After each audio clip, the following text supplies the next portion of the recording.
Good morning, Carly and Todd.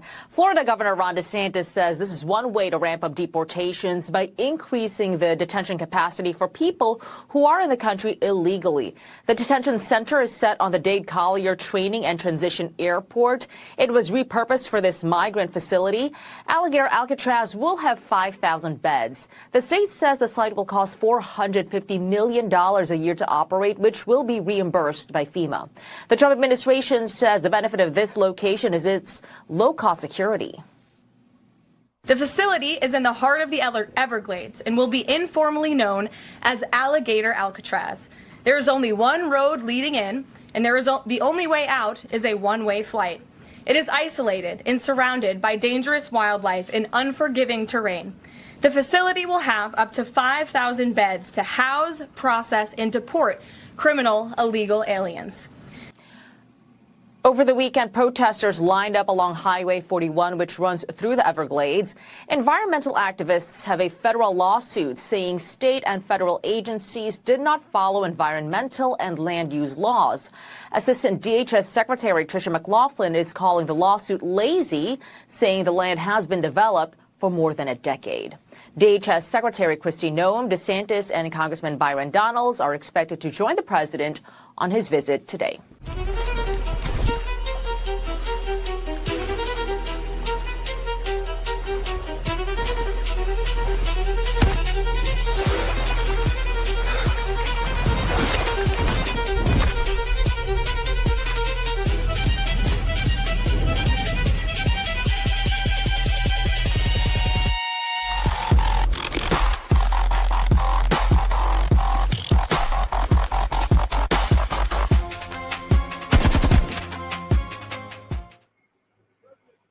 Everybody, the trip was nice and the job they've done is fantastic, and this is what you need. And Ron worked beautifully with Kristi and all of the people at Homeland Security and got it done in how many days, Ron? 8 days, a new facility was up and running. So, and is this a model going forward, Mr. President? It can be. I mean, you don't always have land so beautiful and so secure.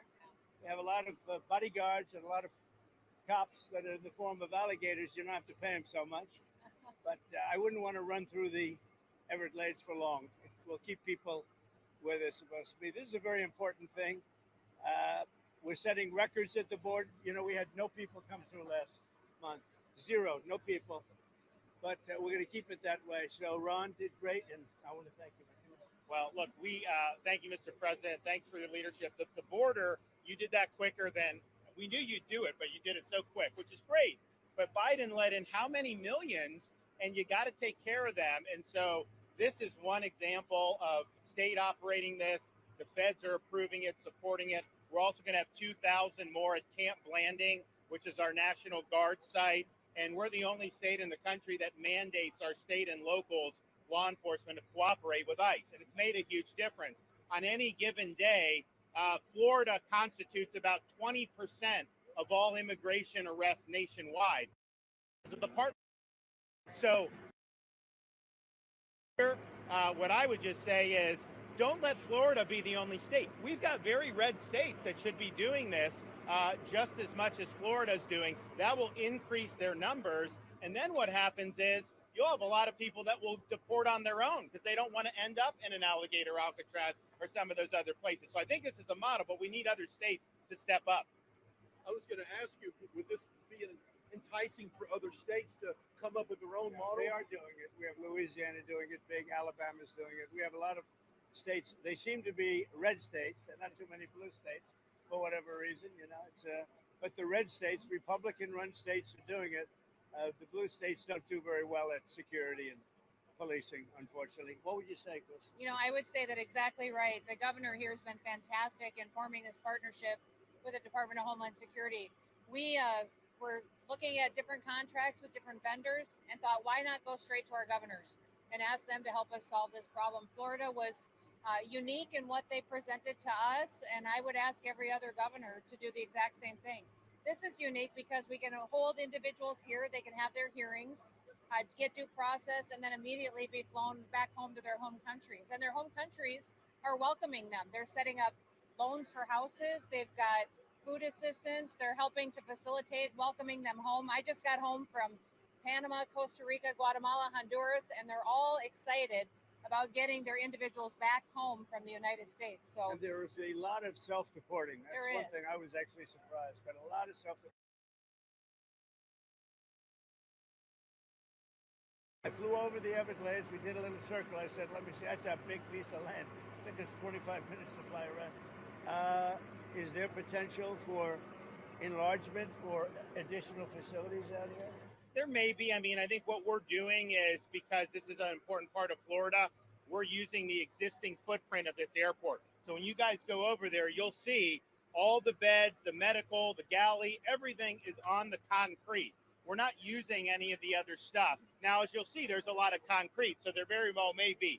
I know Secretary Noem and her team have said as soon as the president departs, we'll be open to start receiving folks. And so we'll see what the tempo is. We do have the 2000 in Northeast Florida that will open very soon. So it is possible to do. One of the things I think that is exciting about this is we're offering up our National Guard and other folks in Florida to be deputized to be immigration judges. We're working with the Department of Justice for the approvals. I'm sure Pam will approve.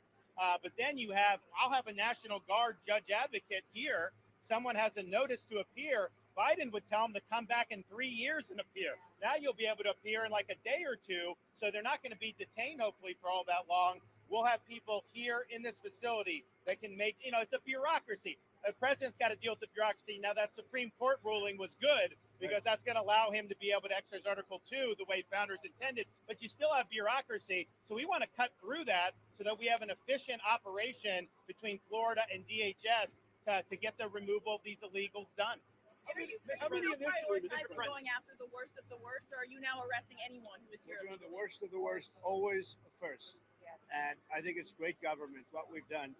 And nobody can ever forget what this group of people, Biden or whoever it was, because probably wasn't even Biden. I don't think he knew what the hell he was doing. But Biden, whoever it was, what this group of people, a small group that circled the Resolute desk, what they did to this country.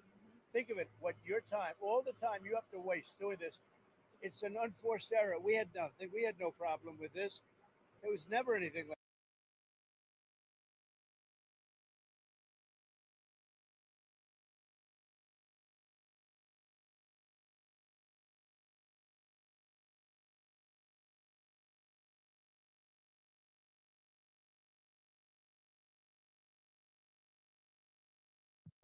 it's like an unforced error. Yes. Mr. President, in 2018, you suggested putting alligators in the Rio Grande to prevent crossings in Texas. Is this a dream come true for you, sir? Well, I was thinking about that, I must say. It was meant more as a joke, but the more I thought of it, the more I liked it, if you want to know the truth. And they were serious. They were actually crocodiles. They were crocodiles from Africa. They are a step beyond. But no, that was really meant as a joke, but a lot of people liked it. And a lot of people think we should do it, frankly. The Senate, it appears, is about to vote on I your hear big, we're beautiful doing well, bill. Ron. I hear we're doing well. Are you confident this can get I done don't by know the 4th of confident. July? What does confident mean when you're like when you have one vote and you have 100 people going to vote? I think so. I think it's going to be the greatest bill ever passed, even for you as an example. Tremendous amount of Homeland Security money. Oh, tremendous amount. It's going to keep the border secure because we have them secure now, but we need to build more wall. I built almost 600 miles of wall. We need more wall. And all of that's covered in this bill. This bill is amazing for everybody. It's an amazing bill for Florida, too. Really great for Florida. Are there concerns about the Medicaid, cuts, Mr. No, President? we're not going to be playing with An Medicaid. estimated Only 11.8 waste, fraud, and million abuse. Americans could lose Yeah, their the coverage. Are you Democrats breaking have it your wrong. promise? Yeah. Waste, fraud, and abuse.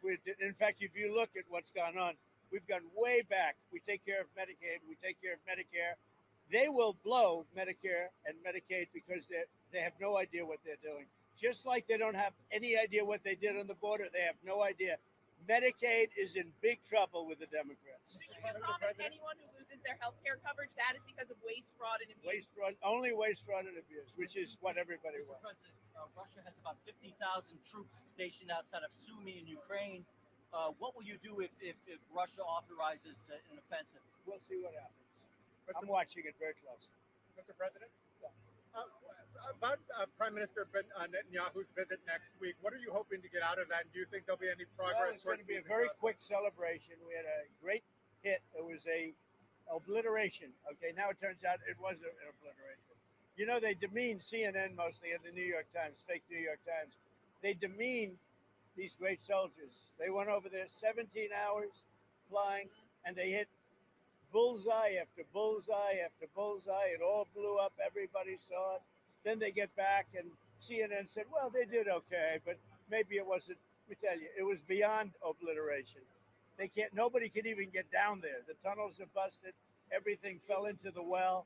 It was a total and complete obliteration, and we should celebrate these heroes. And what I'm doing is I'm bringing them, Ron. We're bringing them to Florida or to the White House. I gave them their choice. I think they're going to take the White House. Probably. I shouldn't tell you this. Mr. President, there's going to be a new bill called Make American Elections Great Again, I love it. forcing the U.S. Census Bureau to redo the census to actually get an account of how many Americans with proof of citizenship are in our area, in our country, redistricting some of the House districts. Your thoughts on that? Well, I'll speak for both of us. We love it. Okay, you didn't like this one. I know all about it. We want to bring our elections back. The election in 2020 was rigged, millions and millions of votes. It had to do with COVID and a lot of things, but it really had to do with the crooked people. The Democrats are very good at cheating on elections. And that's why I said too big to rig. They tried this one too. But after about 9:02, they gave up too many votes. You know, too big to rig. Ron would love it. I would love it. Christie would love it. That's what they have to do. They have to bring it back. And we have to look, you know, Ron, they include anybody that happens to be in your state. Well, California would lose like 5 seats if they did a fair census. And even beyond that, the Biden census gypped Florida of at least 1 seat. We only got 1 seat in the last census. Are you trying to tell me that Florida only had 1 seat in that? We should have had at least 2. Texas should have had another one. That could be the difference in the House of Representatives in the majority. So I would love for them to redo the census for 26. My legislature will redistrict those lines. We'll get it to where it's fair. But as it's right now, this country is not fairly apportioned. I've got so many more millions of people in Florida that have representation because of that flawed census. Mr. President, I think it's going to do very well. A lot of people, I don't know if you've heard about it. It's like, it's captivated the country. Everybody wants it. It's going to get in. It's going to pass, and we're going to be very happy. Elon Musk is ripping into this bill again. Are you concerned that Republicans are going to be swayed by Musk and his money? No, I don't think so. I think what's going to happen is Doge is going to look at Musk.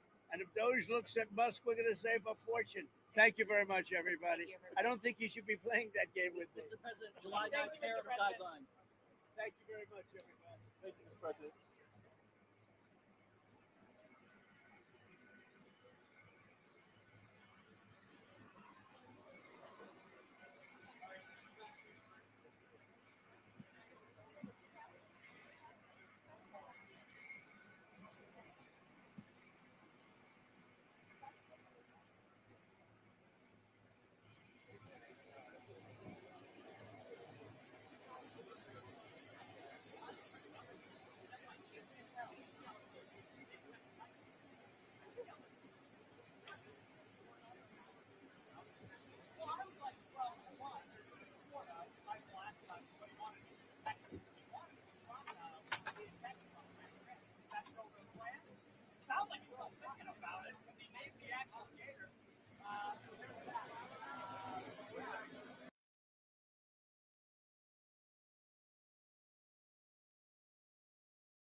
is here. 4G Auto Blow. This shit is Donald hot. Trump is your president. 2024, we coming back. Joe Biden in the crowd taking naps. And his son Hunter doing crack. Call me what you want, but don't call me a Democrat. They wanna put him in jail, but I write him in even if he's in a cell. I write you in. Y'all need the dead. I'm still coming through your hood in my red hat. I might buy a MAGA chain, let me call my jeweler.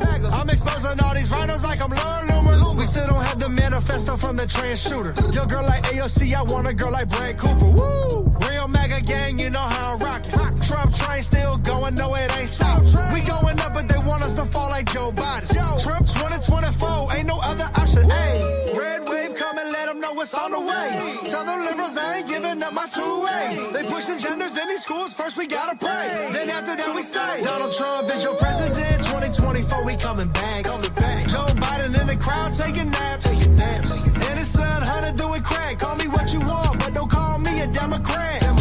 They wanna put him in jail, but I write him in even if he's in a cell. I write you in. Y'all need the dead.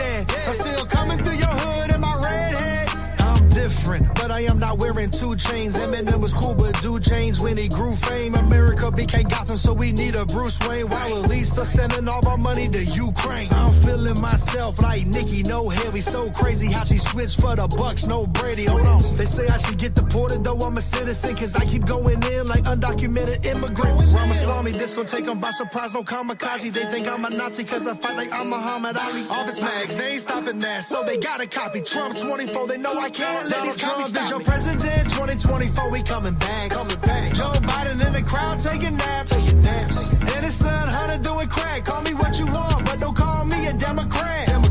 They wanna put him in jail, but I write him in even if he's in a cell. I write you in. Y'all need the dead. I'm still coming through your hood in my red hat.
I'm a girl from the Bronx.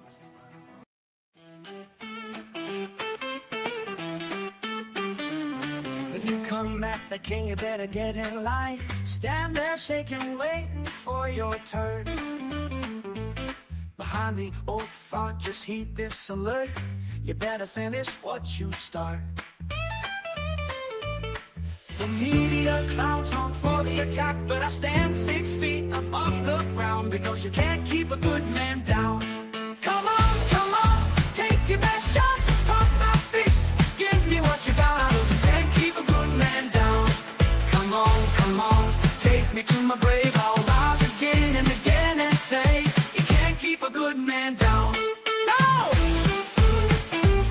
You can't keep the good man down, 'cause you can't keep a good man down. In America, we don't worship government. And you can't keep a good man down, and you can't keep a good man down. We worship God. Come on, take your best shot.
The biggest ships in the sea, all owned by the oldest kings, and their dying legacy, media deal reads.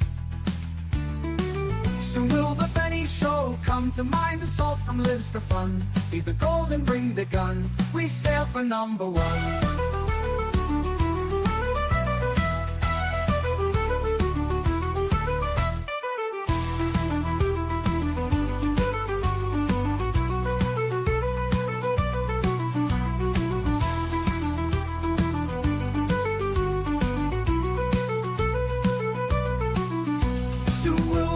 Show come to mind. The salt from lives for fun. Leave the gold and bring the gun. We sail for number one. The biggest ships in the sea, all owned by the oldest king. State trooper about Joe Biden riding on the Air Force One Cooper. His days were numbered, nobody wanted him around, so he took his cash and went out like D.B. Cooper. Run, Joe, run into the Amazon. Take your wife and crackhead son. Maybe one day we find your fortune like F.J.B. Cooper. Join us in the hunt for truth and light. At the Benny Show, targets in sight. Run, Joe, run into the Amazon. Take your wife and crackhead son. Maybe one day we find your fortune like F.J.B. Cooper.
If you travel north of Panama or far south of Canada or right east of Tijuana, you'll find water so great. Just please don't that name the Gulf of America. The Gulf of America.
I'll tell you the tale of such a thick fog. Spoke a voice that boomed from above, from above. Go back, tell the others, you sail in false waters. The Gulf of America is upon us. Yea, be marooned till you say why. The Gulf of America is upon us. The voice became clear as the Cubans appear. They just wanted to be the 51st state this year. The great Gulf of America is upon us. And guess what? Before aside. The Mexicans appeared, and so we replied. Guess what, everything will be okay. Guess what day it is? It's hump day. Get it on, hump day. Whoa, whoa, whoa.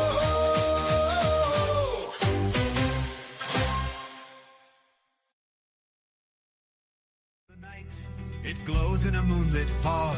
On deck, you'll find a camel, the rarest kind of dog.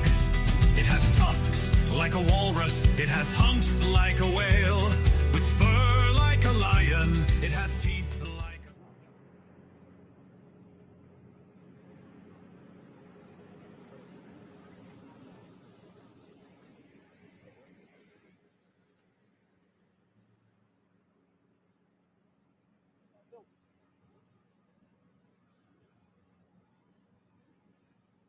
Live in that building, right?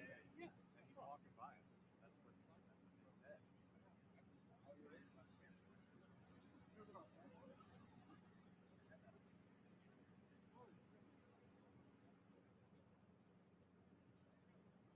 Allison, everyone pick up your sticks, please. Come with me. All right, guys. I got it.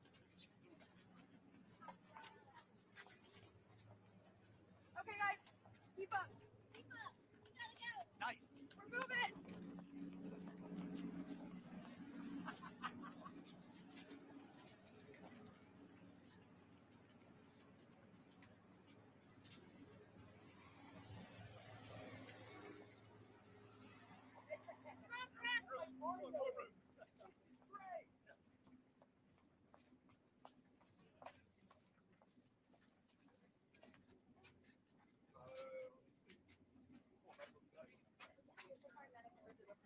Where they will take. Are we going in? Yes, this is my medical center. So we're gonna.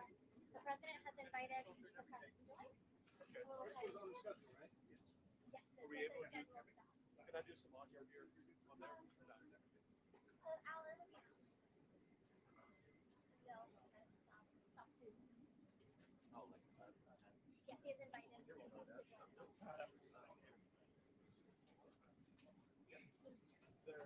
We're checking on that right now. Madison, do you mind hanging back to get with John to make the arrow gets from?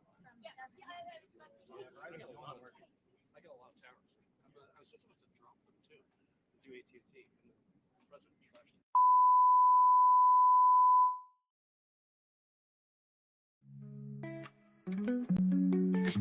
The story of young Kamala rode a donkey from Tijuana. Met a man, Willie Brown, deep in the bowels of California. Nice to meet you, nice to know you. Would you like fries with your order? Come a bit closer. I got something I wanna show you. This is my spatula, this is my apron. My name is Kamala, you know what I'm saying. Cat, cat, cat, I load the pallets in the back. Golden arch, I'm a wreck. Oh, Willie, you made a mess. Think fries are done, think fries are done. Oh, what have I done? I just needed a job. One day I'll become a lawyer. Think fries are done. One day I'll be a lawyer. Think fries are done. One day I'll be.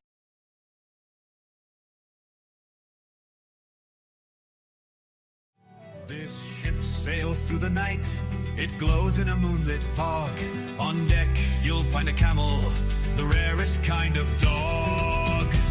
It has tusks like a walrus. It has humps like a whale, with fur like a lion. It has teeth like a snail. What is this I see? The sound of a camel is a magical sound to me. The sound of a camel. They're sailing through the fleet, bombard the corporate sea, blanking through splinting trees, emerging from the debris. What is this I stay and the areas where the medical is and all. And they've really done, between Christy and Ron and the whole group, it's really government working together. And congratulations to you two guys. But I wanted you to see it as opposed to waiting for us and then say, how was it?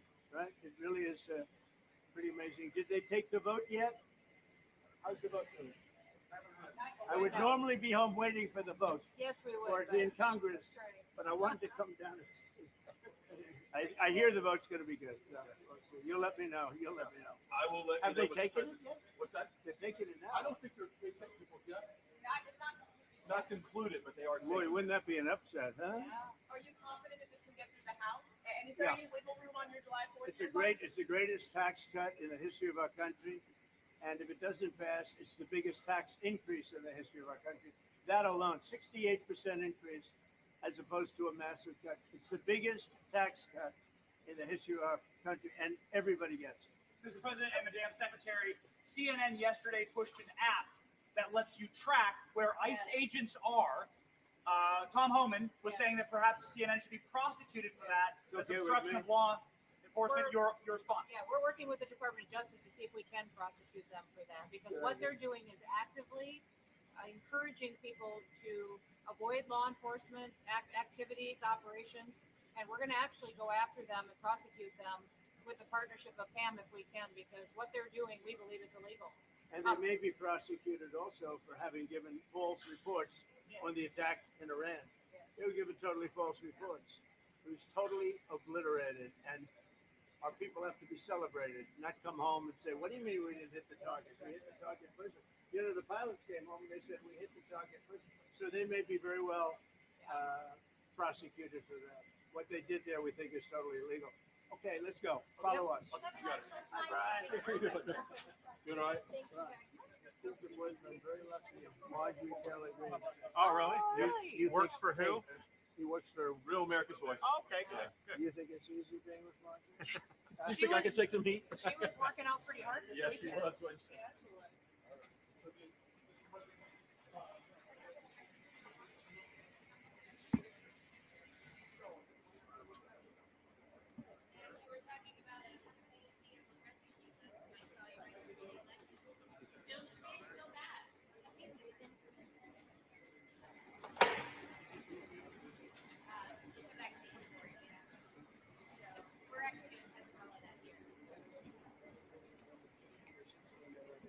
One, though, right? I would say so. Right?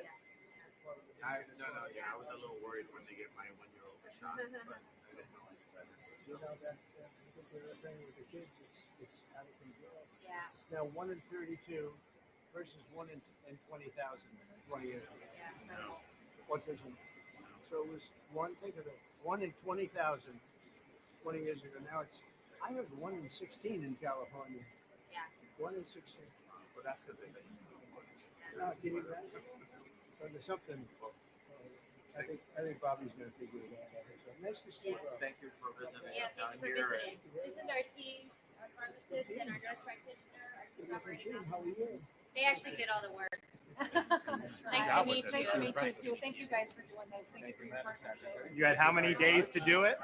We actually This just had is day 24 9? hours. 24 hours. Yeah. I was relentless. This is like a monoclonal antibody clinic on steroids. We did the monoclonal at 24. By the time they were doing me, 16 hours later.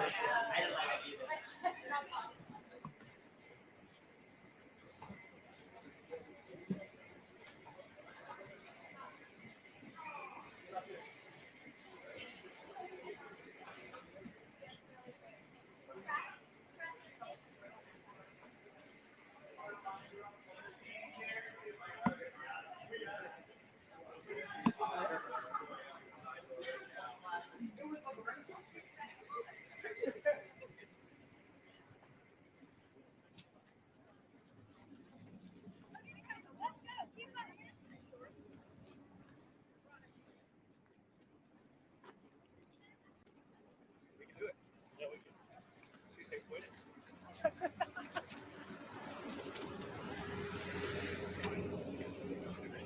That was great. I never did shit like that. You know what I mean? Like, you know, it's not like I would have been invited, but we were watching live streams and stuff like that. There was never anything like that. Can you a little quicker, please? Right behind us. Can you please repeat?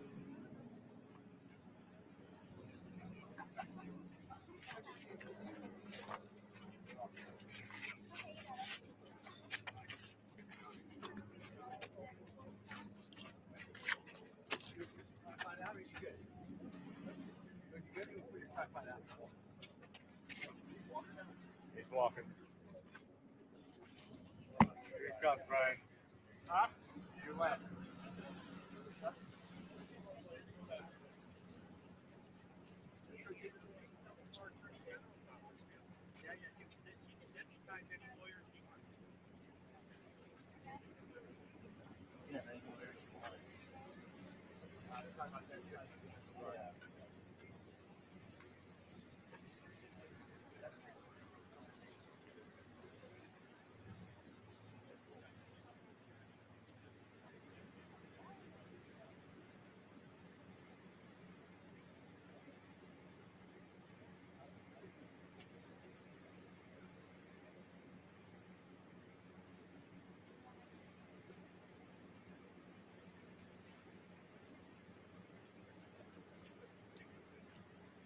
This is some of our staff, Florida District Management staff, putting on our vehicle here.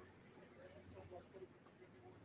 So, again, it's a experience for everybody. I will tell you, starting right here, yeah, guys.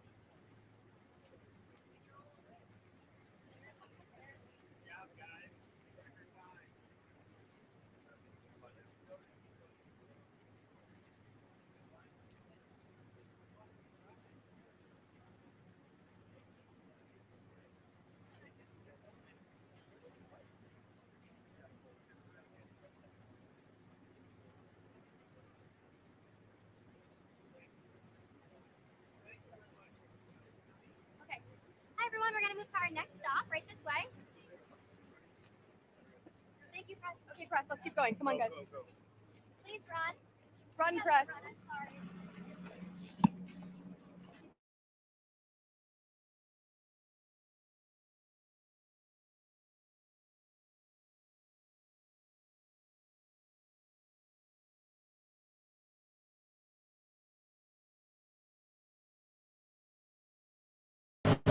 Yo, what's up, guys? Welcome to the Bronx. This is where AOC says she's from.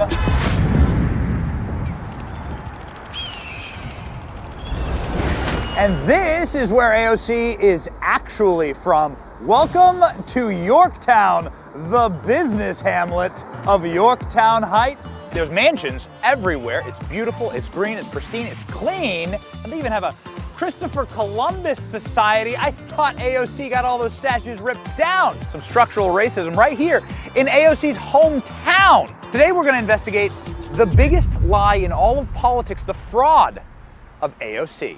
Let's go.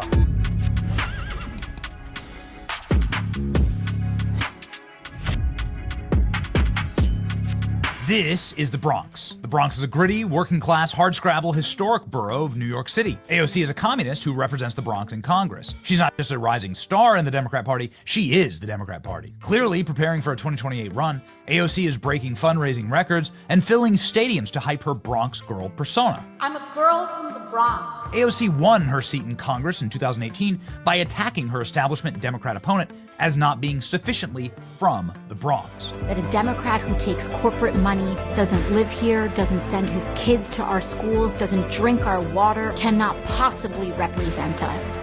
AOC reflexively repeats that she's from the Bronx and a Bronx girl. I speak like a girl from the block. And again. I grew up first generation in the Bronx. And again. Girls from the Bronx are welcome everywhere. So often that it's almost a pathology.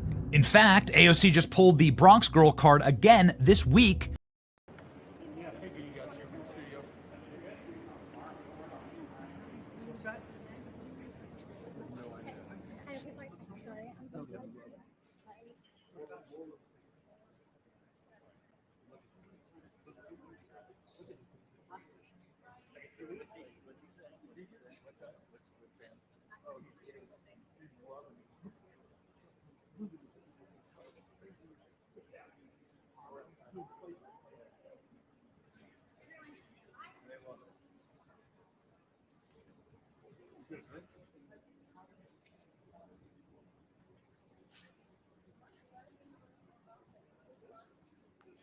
Oh, wow, this is the actual ball.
They're going to sweep this 6 times to make sure there's nothing that can be used for contraband or weapons before the detainees come in.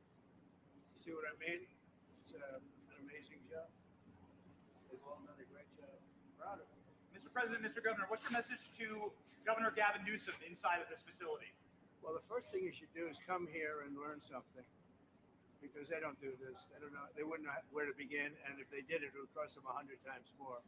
So I would say he should call the governor and Christie, and I'm sure you'd give him because his state is a disaster, and he doesn't do this. Well, they have the original Alcatraz, so you guys could approve him being able to set one of these up over there. I'm sure the secretary would be happy to do that and provide.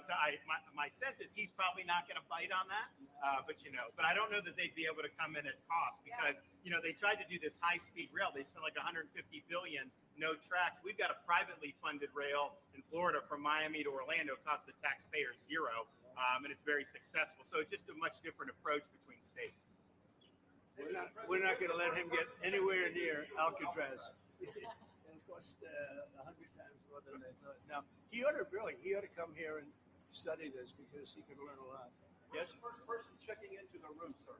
Tomorrow. Hopefully tomorrow, within the next 24 hours. They have the doctors, they have all the professionals. There's going to be a security sweep because there have been civilians here, so they will sweep this multiple times to make sure there's nothing can be used as weapons or any contraband. And then once that's cleared, then they'll do. So it's really up to Secretary. I know has got people in the queue, and so they'll be ready to receive. I think our viewers at home should note that this is air-conditioned facility. So if any of the news claims are keeping them out in the hot, humid South Florida, that is wrong. It's probably 62 degrees here. To be honest. Hey, Biden wanted me in here. Okay, he wanted me. It didn't work out that way, but he wanted me in here. What's your expectation of what this will do for the speed and force of deportations? A lot of things, and they're both telling me that these people come in here, they want to go home, and they want to go home, so we immediately send them home. Where it's appropriate. Now, if somebody's a real killer, we don't send them anywhere. We put them in a maximum security. Look, what we inherited from this guy, this incompetent man, and his administration, which wasn't incompetent, it was radical left, lunatic, communist, whatever you want to say. I know most of them. What we inherited should never, ever be forgotten. What they've made us do. This is all because of an open border policy where 25 million people flowed in. From all over the world, from prisons, from all over the world they flowed in. For no reason whatsoever. We had, when I left, we had a very powerful border. We had no problem.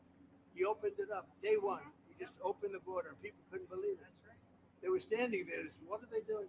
They said, go in. That's it. You look at the first day tapes.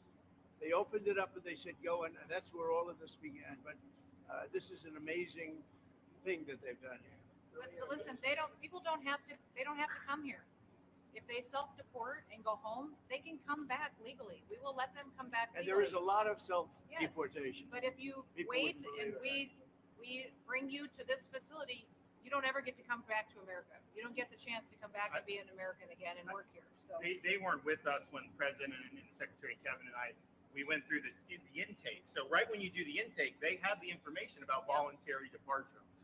They have the ability. Obviously, you guys are funding that because it's a lot cheaper to do it that way. So even if they get brought to the front doorstep here, they still have an opportunity to just go back voluntarily, and then this way they're not. Let's say they get in here, they're like, hey, I want to stay here. I want to go back. we can put them on a plane that day and take them home.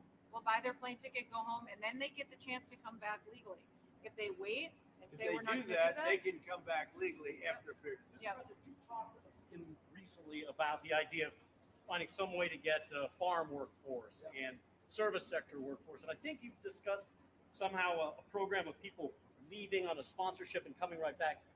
Can you give us a little more detail about that and why, in the view of some hardliners, it's not amnesty? Take care of our farmers and hotel workers and various other people. And we're working on it right now. And Ron's going to be involved and you're involved already. So we have a lot of cases where ICE will go into a farm. And these are guys working there for 10, 15 years, no problem. The farmers know them. We're going to put, it's called farmer responsibility or owner responsibility, where they're going to be largely responsible for these people. And they know these people. They've worked on the farms for 15 years, and all of a sudden, so I have a great, Ron does, Christy does, we have a great feeling for the farmer and for others in the same position. And we're going to give them responsibility for people. And we're going to have a system of signing them up so they don't have to go. They can be here legally. They can pay taxes and everything else. They're not getting citizenship, but they get other things. And the farmers need them to do the work. Without those people, you're not going to be able to run your farm. Mr. President, you and the governor tangled pretty hard in the 2024 election. Yet you stand here now. You stand here now as partners on this effort. How would you describe the relationship, and what future does Governor DeSantis have? I think it's a 10. Maybe 9-9, because there might be a couple of little wounds. So maybe it's 9-9. I think we have a 10. We get along great. Well, the thing about it is, I endorsed him immediately in January 2024. I raised one of his PACs millions and millions of dollars, and obviously we saved him a lot of money in Florida because Florida was a deep red state. He didn't even have to do a rally in Florida, whereas 2016 and 20. This was like ground zero. And so we've been, really happy to do that. And then we worked very well on this and other issues with Florida. You can call him at any time, and he wants to be helpful for governors. I mean, I can tell you that. We did Hurricane Helene last year. You didn't hear from the president at the time then. But with President Trump, we know immediately, you just make the phone call. Yeah, that was a follow-up question. I'm sorry. Like another thing you inherited. How firm are you going to be with Netanyahu about ending the war in Gaza? Very firm, very firm. But he wants it too. I will say he's coming here next week. He wants to end it too. We had a tremendous success with Iran. They won't have me. Somebody said, "When are you going to sign?" I said, "Sign? They are so bombed out." Did you see the report issued this morning? The place was decimated. It'll be years before anybody even gets down there. So that's not a priority, but we'll have a report and we'll have whatever we want. We'll get whatever we want from Iran. And I think, and I hope they want to have a good country. They have massive sanctions right now, biting sanctions. It's going to be very hard for them to do anything with those sanctions. And I look forward to maybe there'll be a time when we get along with them and they can rebuild their country. Is there a point where you tell Netanyahu, like, you got to end this now, you got to strike a deal? Well, he wants to. I can tell you he wants to, and I think we'll have it. I think we'll have a deal next week. That's what I think. Mr. President, did you intend to announce your pick for successor to Jay Powell earlier than say, or as early as say this summer or this fall? Will I do something about who it's going to be? Yes. I don't know. Hey, he'd be a good candidate. You might do that. She'd be a good candidate too. Anybody would be better than Jay Powell. No, he's causing us a fortune because he keeps the rate way up. I think it's Trump derangement syndrome personally, but we have a very strong country. We're the strongest country. Look, our country right now is at a level that we haven't seen for 40, 50 years. What we're doing now is nobody's seen anything like it. I told you, I was in the Middle East. The King of Saudi Arabia said to me very strongly, he said, you know what? A year ago, you had a dead country. Now you have the hottest country in the world. We do. We have the hottest country in the world. Thank you very much. When are we going to see that exemption for farmers? And what about other We'll be seeing it industries? over the next What about couple of years. construction and other Also, industries? those type of industries. Will Kilmore Abrego Garcia be the first inmate here?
There's your lost over here.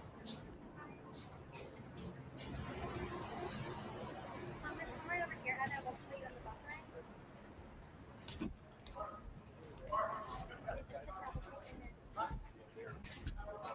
Okay, where's our full camera? Stills, right here. Stills over here, Brian. We are. Press, right consider right here. Right here. Pulls right here. Come right over there. Right here. Where does that mean I am? I'm not No, it doesn't stretch very far. Where's the cuts? It's gonna be right here, and I have it to Is that gonna be?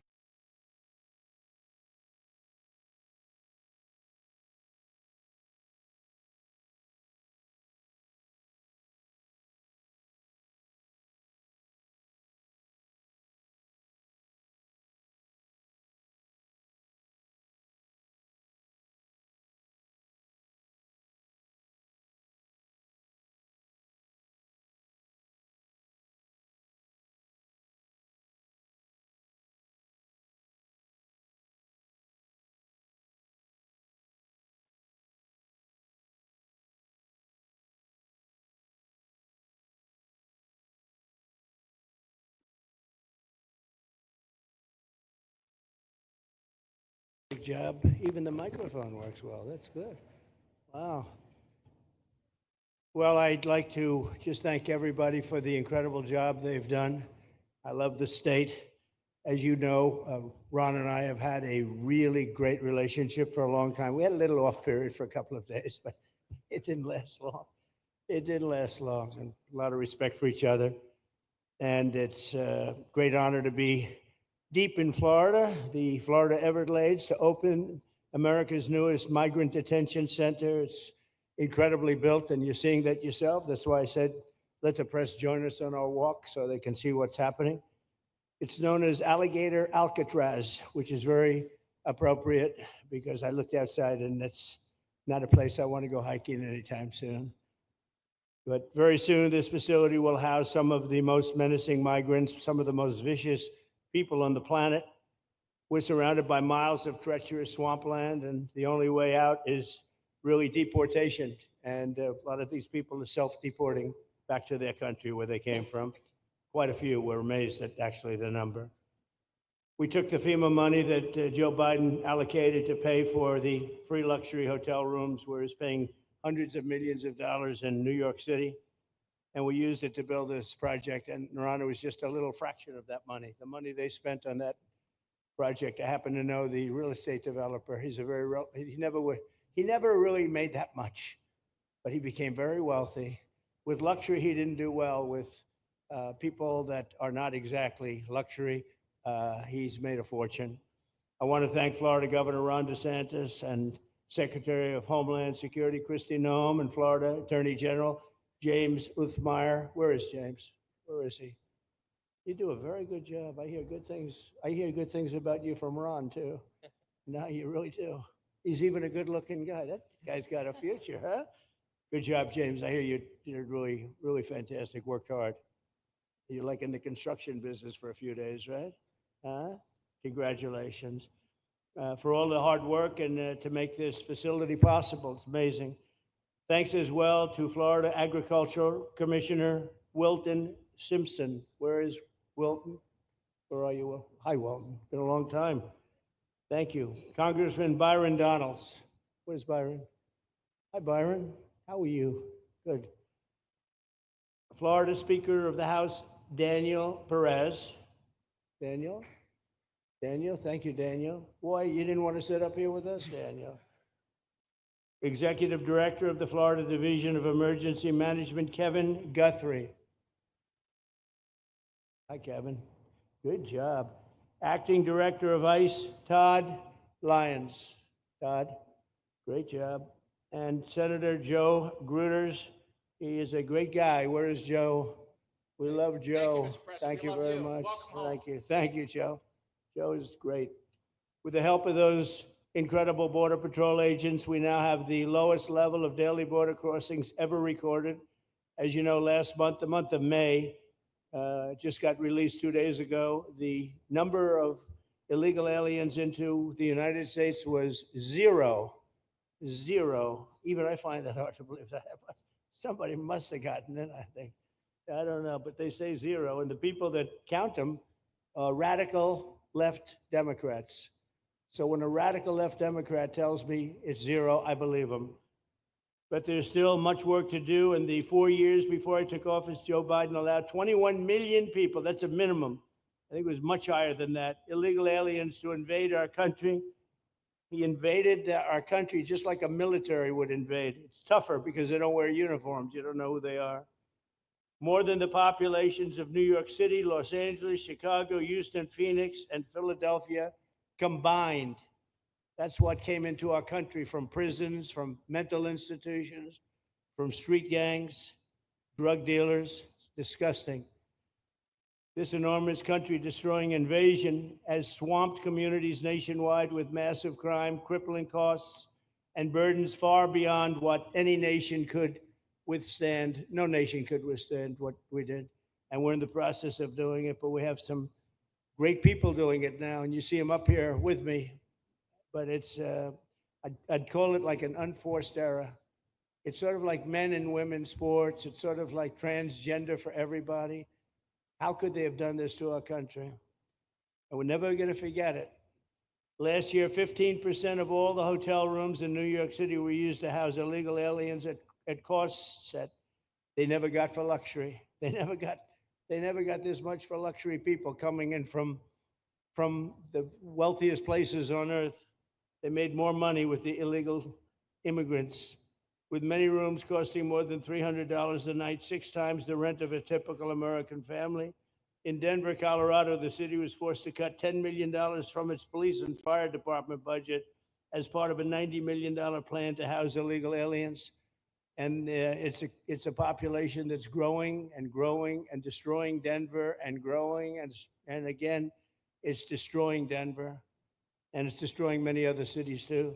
Likewise, one of the city's largest hospital system is drowning in unpaid medical bills, unpaid in the billions.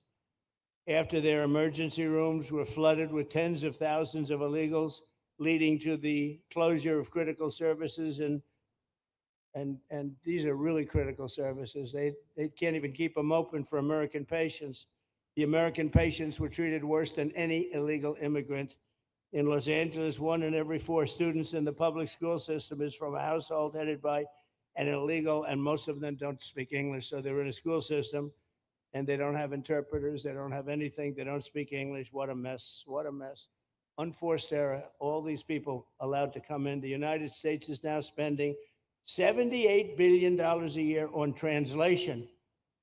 Okay, think of that. $78 billion a year on translation and smaller numbers on special education programs for non-English speakers in our public schools. So $78 billion, I think that's not a mistake.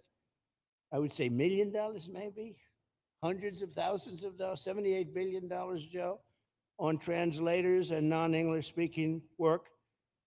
Federal government, the Justice Department, it's more than twice the cost of maintaining the United States Justice Department, what we're spending on translation and other things to help. In total, the average illegal alien costs American taxpayers an estimated $70,000. That's each. $70,000. I think that number is even low. If you care about balancing the budget, the single most impactful step we can take is to fully reverse the Biden migration invasion. One of the worst invasions we've ever had. We've never had an invasion like this. We've had invasions, but we've taken care of them. We've never had an invasion like this, and it's with us. And we have some very bad people out there looking to do big harm. That's why the One Big Beautiful Bill includes funding for 3,000 new Border Patrol officers and 10,000 new ICE agents. And I've gotten to know the Border Patrol and ICE very well. Unlike Kamala, she was the border czar, but she never saw the border. She never made one phone call. She was some border czar. She would have been some president. Probably would have been slightly better than Biden, though. I had to run against both of them, you know? The one guy, it's like a fighter. You knock out the one guy who's doing badly, then they put somebody else in. But fortunately, she was a stiff also. Otherwise, I would have been very angry. I would have been extremely angry. The heroes of ICE will also help round up and remove members of the savage drug cartels, which are coming back into our country. And we got them out. Now, some of them came back in. We just got them out again. And that's going to be a vicious cycle. But these are foreign gangs. They're horrendous people, killers, that have infiltrated our territory, including 8 which we have designated as foreign terrorist organizations, which gives us a lot more power for speed and getting them out much easier. And we had a great court victory, as you know, on Friday that allows us to do what we have to do from the Supreme Court of the United States. In 5 months, my administration has already arrested over 2,700 members of the murderous Venezuelan gang known as Tren de Aragua, including a pack of these sadistic animals arrested last month with over 280 guns. And these are guns of the latest caliber. These are guns that were made over the last period of less than a year, getting brand new guns, the latest and the greatest. Every day, our brave law enforcement officers are hunting down and deporting migrant criminals who have committed heinous crimes, including more than 13,000 murderers, 11,888 to be exact, but I'd probably say the 13,000 is right also. Think of it, 11,888, and more than half of them, they committed more than one murder. So, Ron, many of them are out of here already, but it's still it's a hell of a number to be confronted with. Just this year, ICE agents in Miami have apprehended illegals with arrests for murder, kidnapping, rape, child sexual abuse, and arson, people of the worst order. We're getting these monsters out of the United States, out of Florida, out of all the places that they're in. And on January 20th, I signed an executive order empowering governors and state police to be deputized to enforce federal immigration laws. And Ron's already taken advantage of it. It's a tremendous advantage for the states. Most of them are doing it. Actually, the blue states tend not to do it. Even a couple of them have, though. And I want to express my tremendous thanks to the state of Florida for embracing this opportunity and being a true partner. They've worked so well with the federal government. It's been just a beautiful, beautiful partnership. So, Ron, I'd like to thank you personally. You are my friend, and you'll always be my friend. And we may have some skirmishes even in the future. I doubt it, but I will always come back because we just seem to. We have blood that seems to match pretty well. We have a relationship that's been a very strong one for a long period of time, and I appreciate it. Very much appreciate it. And also, Secretary Noem, I'd like to say, have you say a few words. You have been unbelievable, the job you've done. You and our favorite person, Tom Homan, have done, and your whole staff, because it's a lot of people, and Tom acknowledges it all the time. He respects you so much. He respects the staff that you both built. And you're really doing one of the great jobs. And it was great that you could work with Ron in Florida so well. Built such a great facility. So please say a few words. Thank you very much. I don't know if this will work. Well, thank you, Mr. President.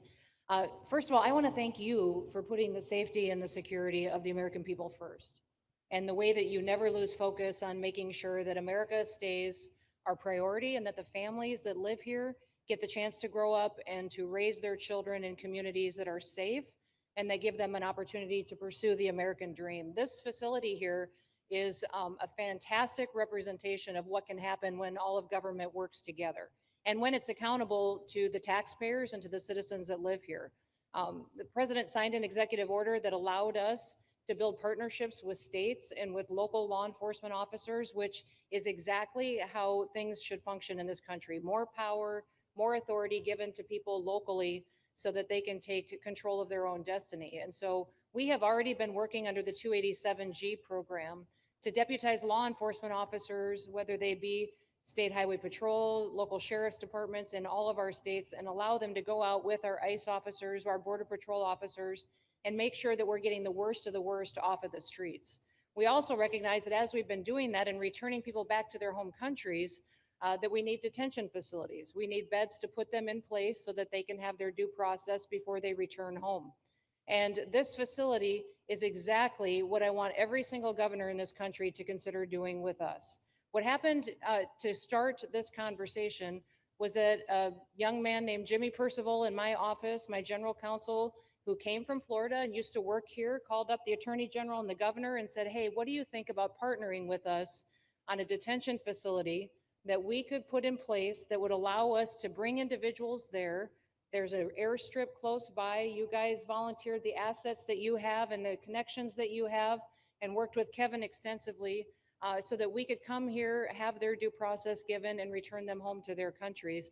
And in 8 days, this facility has been stood up. And I want everybody to recognize that detention facilities that ICE adheres to is a higher standard than is required at state levels, at local Department of Corrections facilities, sheriff's offices. This is a state-of-the-art facility, air-conditioned, isolated though for security purposes, which is very helpful.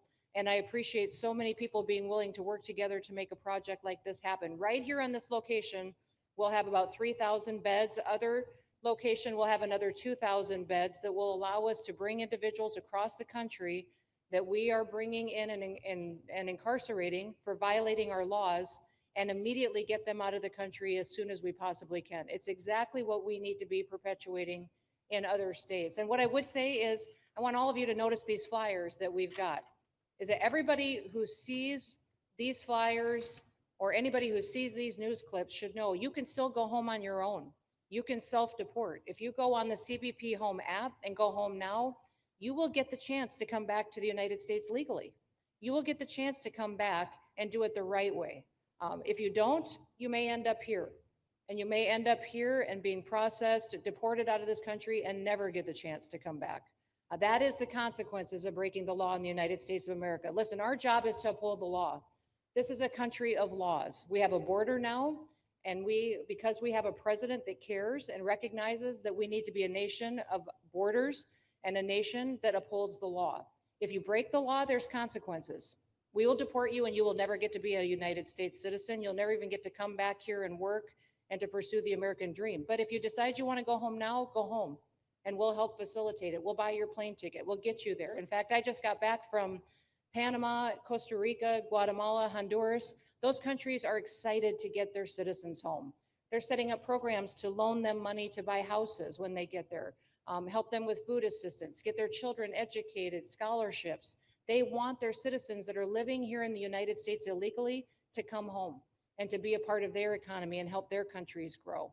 So this is a win-win for everyone. And I just want to end, Mr. President, by thanking our law enforcement officers, by thanking our ICE officers and our Border Patrol officers for what they do every day. They are out on the streets, and violence against them has increased over 500% since Trump has gone back into the White House, because he's upholding the law and because a bunch of liberals, socialists, and Marxists are out there lying about what President Trump is doing.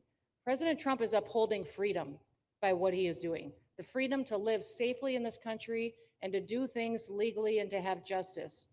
And because those liberals, and I'm calling out you, CNN, I'm calling you out because you lie every single day about what these operations are. We are going after murderers and rapists and traffickers and drug dealers and getting them off the streets and getting them out of this country because Joe Biden let the worst of the worst come in here. The other day I was talking to some marshals that have been partnering with ICE. They said that they had detained a cannibal and put him on a plane to take him home. And while they had him in his seat, he started to eat himself.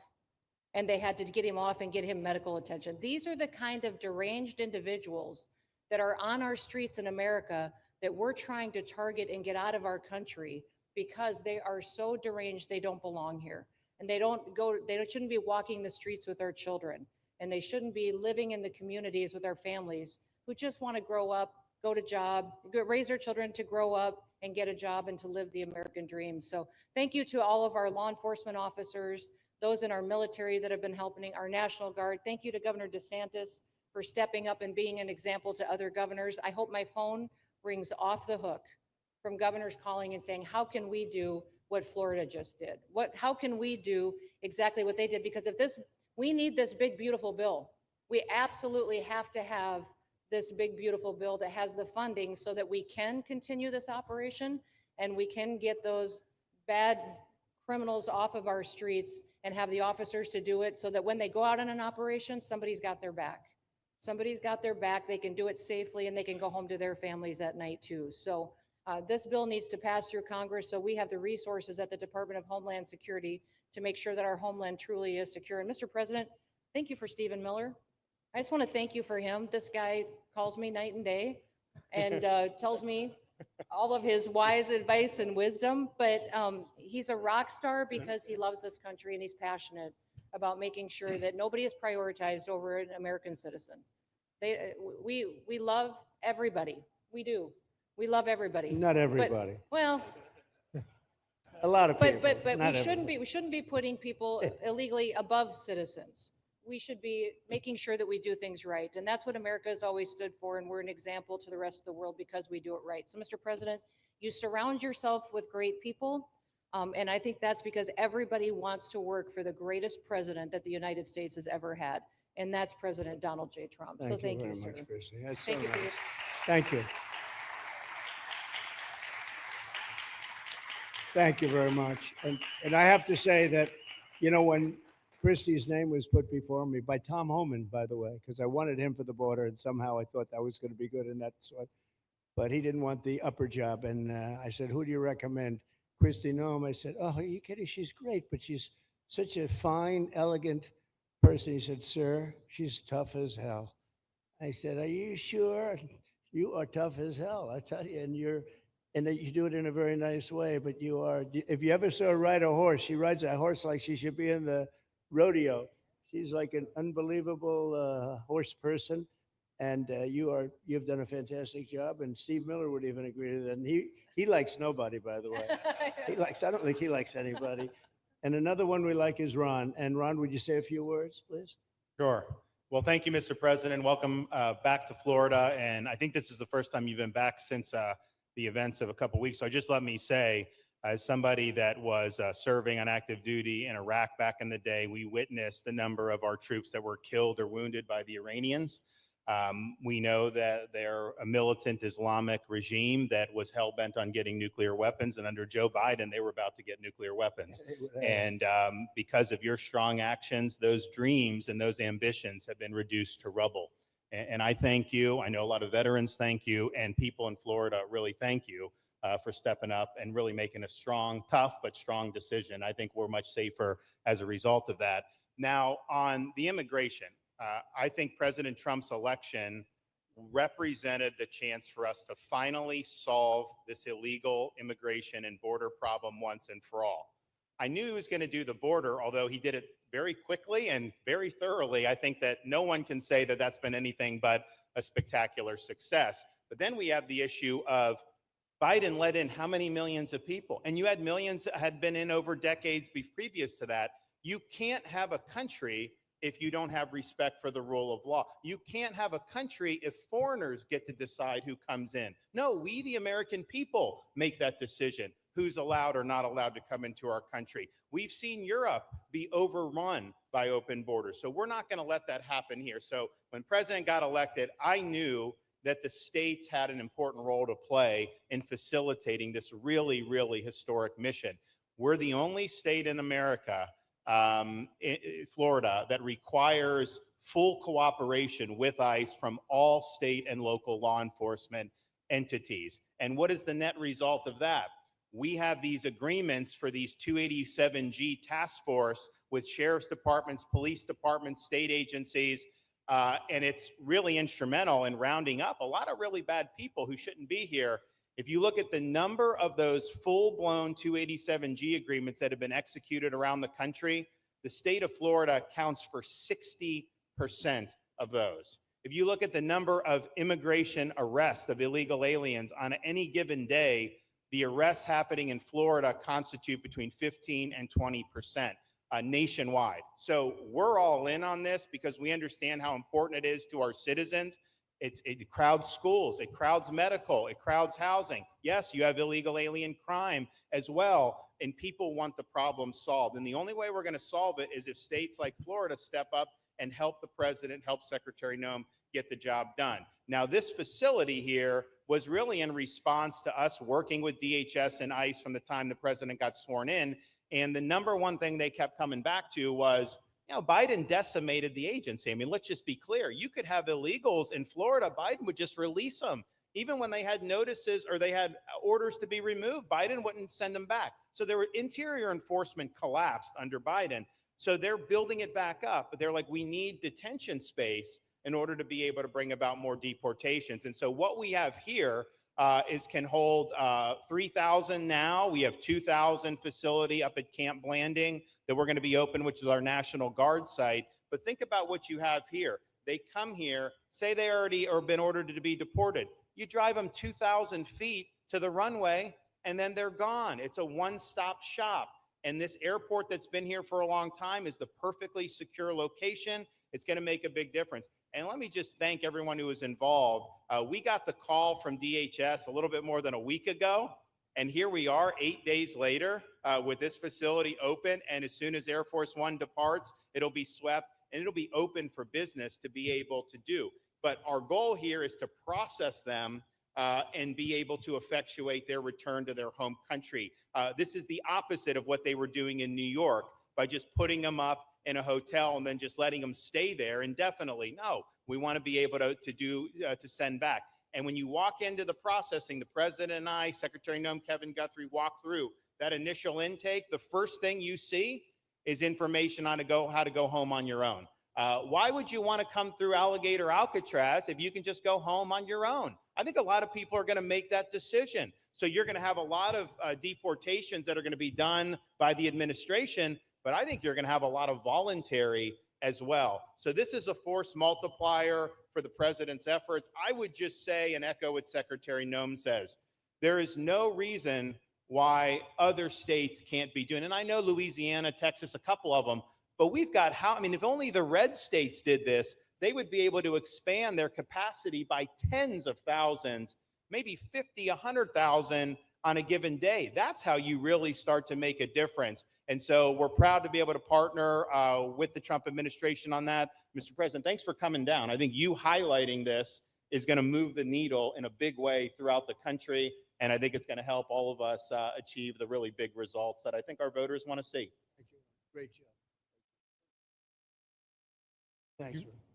Thank you, Mr. President, for the opportunity. My name is Kevin Guthrie. I'm the Executive Director of the Florida Division of Emergency Management. I'd also like to thank President Trump, the Department of Homeland Security Secretary Noam for joining us here today and for their continued support. I want to thank first by thanking the man to my right, and that's Governor Ron DeSantis, whose bold leadership and swift action made this project possible. With make no mistake, this facility would not be standing here without the President, the Secretary, and the Governor's vision and determination to uphold the rule of law. Florida is and will always be a law and order state. Even before the President took office, the Governor made it clear that illegal immigration would not be tolerated in the state of Florida. When the President and the Secretary asked Florida to help, the Governor empowered our state and private partners to work collaboratively and deliver real results on a rapid timeline. The Florida Division of Emergency Management is best known for leading the nation in hurricane response and other natural disasters. We understand how to act fast without bureaucracy in the face of any emergency. Our teams built roads in 8 hours, bridges in 3 days, base camps in 72 hours, and full causeways in 2 weeks. Getting things done quickly, efficiently, and correctly is at the core of our mission. We simply just want to be the best at what we do in the nation. When the Governor called me, and we answered, and we were proud to bring our logistical expertise to the table. We know how to set up base camps for guardsmen, first responders, linemen, volunteers, and other aid sources, and distribute that in a matter of days before a storm. We're able to translate this knowledge to what we did here at Alligator Alcatraz. Florida has put the best teams together who check their individual logos and egos at the door to get this done. Not just for you, Governor, but Mr. President, for you as well. There are over 13 different vendors that came together to get this solved in 8 days. Truly a whole of private sector partnership to get that done. Behind you on these boards, in only 8 days, we have built a fully compliant detention facility with a detainee capacity of up to 3,000 people, with room for additional capacity if you asked us to do so. The detention facility includes over 158,000 square feet of housing and is a fully aluminum frame structure rated for winds of 110 miles an hour or a high-end Category 2 for those people that don't think that we're taking that into consideration. This is Florida, by the way. Power supply is fully redundant with backup generators in place. We've put a staff village here on site with a capacity of 1,000. Our services are hot meal 3 times a day, 24/7 medical facility, pharmacy, air conditioning, access to indoor and outdoor rec yards, legal and clergy support services, laundry. Our security element is over 200 security cameras throughout the facility, more than 28,000 feet of barbed wire, 400 plus security personnel to include 200 men and women, soldiers and airmen underneath Major General John Haas's command as the Adjutant General of Florida. And it's all surrounded, as you pointed out, Mr. President, by 10 miles of beautiful Florida Everglades. Contingencies, as with all state correctional facilities, we have a hurricane plan. We will not wait for a Cat 2. We will follow our normal evacuation procedures as we do for any other facility statewide in our great state of Florida. We have on-site fire and EMS resources so that we do not we don't burden the locals with any type of response. All in all, sir, this has been a perfect state logistics exercise for this hurricane season.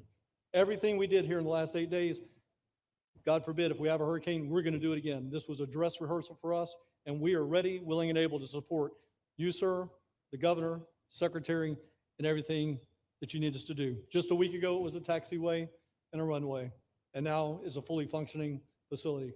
We are happy to support you, Mr. President, Governor, Secretary. Fantastic. Thank you.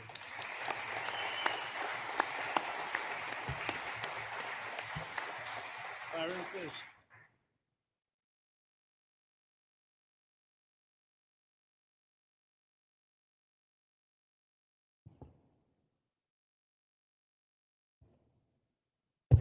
there we go. First of all, Mr. President, we all have to thank you for your leadership and for the mandate that the American people gave you to finally secure our borders and to deport criminal illegal aliens and longstanding illegal aliens out of the United States. That is a mandate given to you by the American people. I know Secretary Noem, Stephen Miller, Governor DeSantis, myself, on behalf of the other members of Congress in the Senate, and of course here in Florida, we are behind you 100% in that mission. To the governor, I really appreciate you and commend you for your leadership on this, taking swift, decisive action to building this facility. One of the things that has occurred because of the work you did earlier this year with the legislature is that our sheriffs are out there every single day. They are arresting these criminal aliens in our streets, and they're seeing some backlog in their jails. So this facility primarily goes to address some of that backlog and then to help us fulfill the mission that the president has led us to. So Governor, thank you for your leadership and thank you for your decisive action on this. It really does mean a lot to all the people of Florida, of course, the people of the 19th Congressional District. Secretary Noem, I mean, what can I say? The president's right, you're double tough. So we appreciate all your leadership. You and Tom Homan have been doing a great job. And I'm actually going back to DC after this because we have to vote on one big, beautiful bill in the House. We have to get that to the president's desk so we can get you the resources that you need to fulfill the mission that the American people have asked us to do. I totally agree with what Mr. Guthrie has said. This is a logistical marvel when something like this occurs. We've seen Florida Department of Emergency Management answer the bell time and time again. The governor has said we need to accomplish this, and DEM gets that job done. And we had a side conversation about, I know there were some concerns. People were like, well, what happens if a hurricane comes? What happens if this happens? And I looked at Kevin Guthrie and I said, you already have a plan, don't you? And he goes, of course we have a plan. You know that we do. This is what Florida does, Mr. President. And so I want to commend you for your leadership and your vision on this. Governor, thank you for all that you've done with your vision and determination. Secretary Noem, we're going to get the bill done so you get the resources you need. See you, sir. Thank you very much. Oh, thank you. Wow. Thank you. You know, I'm waiting, listening to these wonderful words, and they are music to my ears, but I was also wondering how we're doing, because I know this is prime time. It shows that I care about you because I'm here and I probably should be there, but we do care. Thank you very much. James, please. We're all happy now, James. Yeah. Well, I can speak on behalf of all of our sheriffs, state law enforcement, our police chiefs. We are going to continue to make arrests, our pedals to the metal, as many as we can. We want to fill this place up. The governor and Kevin have shown they can build bridges in 3 days, so why not some detention facilities? Hopefully there's more to come. And you really kind of were the inspiration for this. We like the idea of reopening the original Alcatraz. I don't know if that can happen or not, but we thought, hey, we've got our own natural Alcatraz in the middle of the Everglades. Great runway, great perimeter. So let's make it happen. In Florida, we walk the walk, and we will deliver for all of you. Thank you. Well, I heard you were responsible for the locational pick, and you cannot have picked a better location. I said, whoever the hell made this choice, I know you take it a little heat from some environmental groups, but I take it all the time, and that's an honor. But I heard you were very responsible for that choice, and that was a big choice. Thank you very much. Great job, James. Thank you. You want to finish over here, and then we'll go over here, and we'll go back and celebrate the big, beautiful bill that you just got passed. You sure that's right, Brian? Yeah, all right. Wow, good. He's doing a good job. Right. Wow. Mr. President, first of all, I just want to say how grateful we are that you're back here in your home state of Florida. You've been doing an amazing job, not only at our border, but around the world, keeping this country safe and Americans. We are grateful for your leadership. God had a plan for us, and it was Donald Trump. So thank you for that. As a member of the Immigration Board and as the Commissioner of Agriculture of this state, I've been happy to help lead with the governor and the rest of the cabinet on this issue. We're very proud Secretary Noem's here today and others to represent not only the United States in our efforts to make this commitment to keep our citizens safe, but we're going to continue in Florida to remove the barriers to have your vision come true of a safe United States. We're going to get these illegal criminals out of this state, and we really appreciate you and your leadership in this effort. So thank you for being here. Thank you very much. You're doing a great job too. Thank you.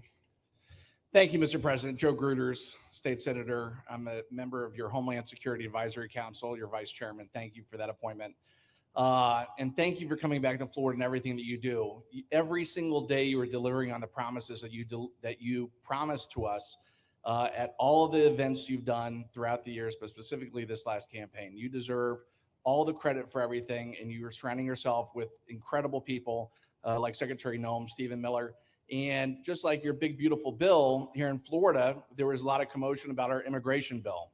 And we had 3 B's in that: beds, badges, and bad guys. And this goes right along with our beds and the resources.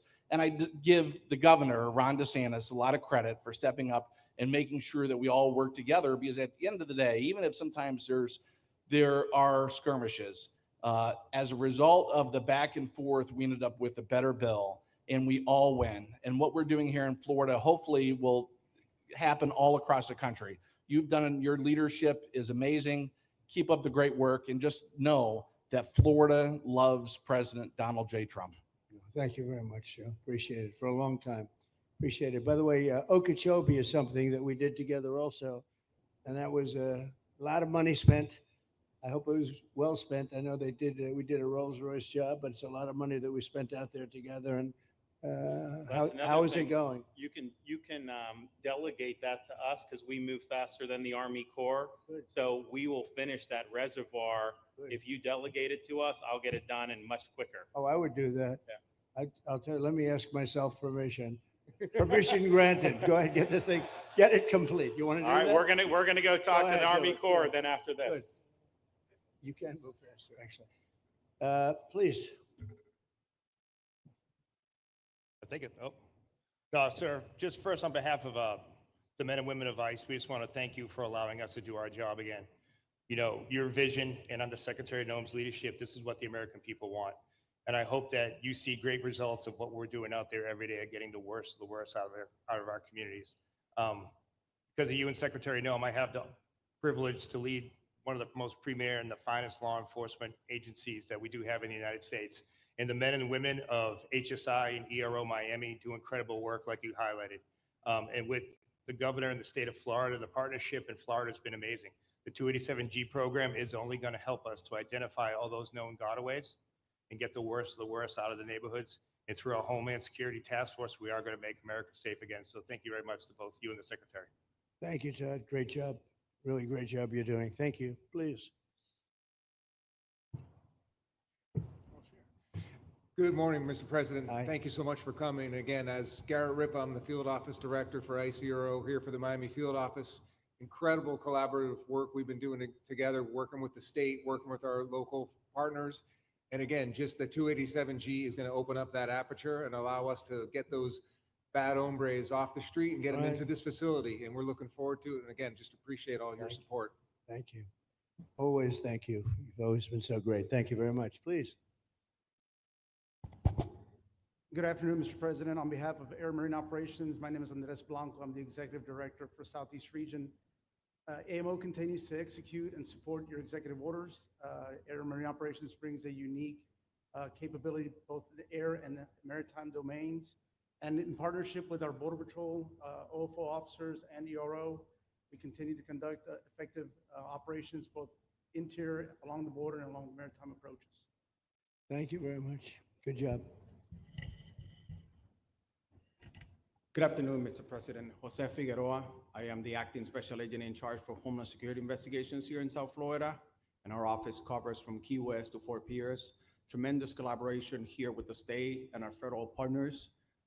HSI is conducting criminal investigations into TDA, MS-13s that are involved in human smuggling, sex trafficking of minors, and we will continue that effort with your support.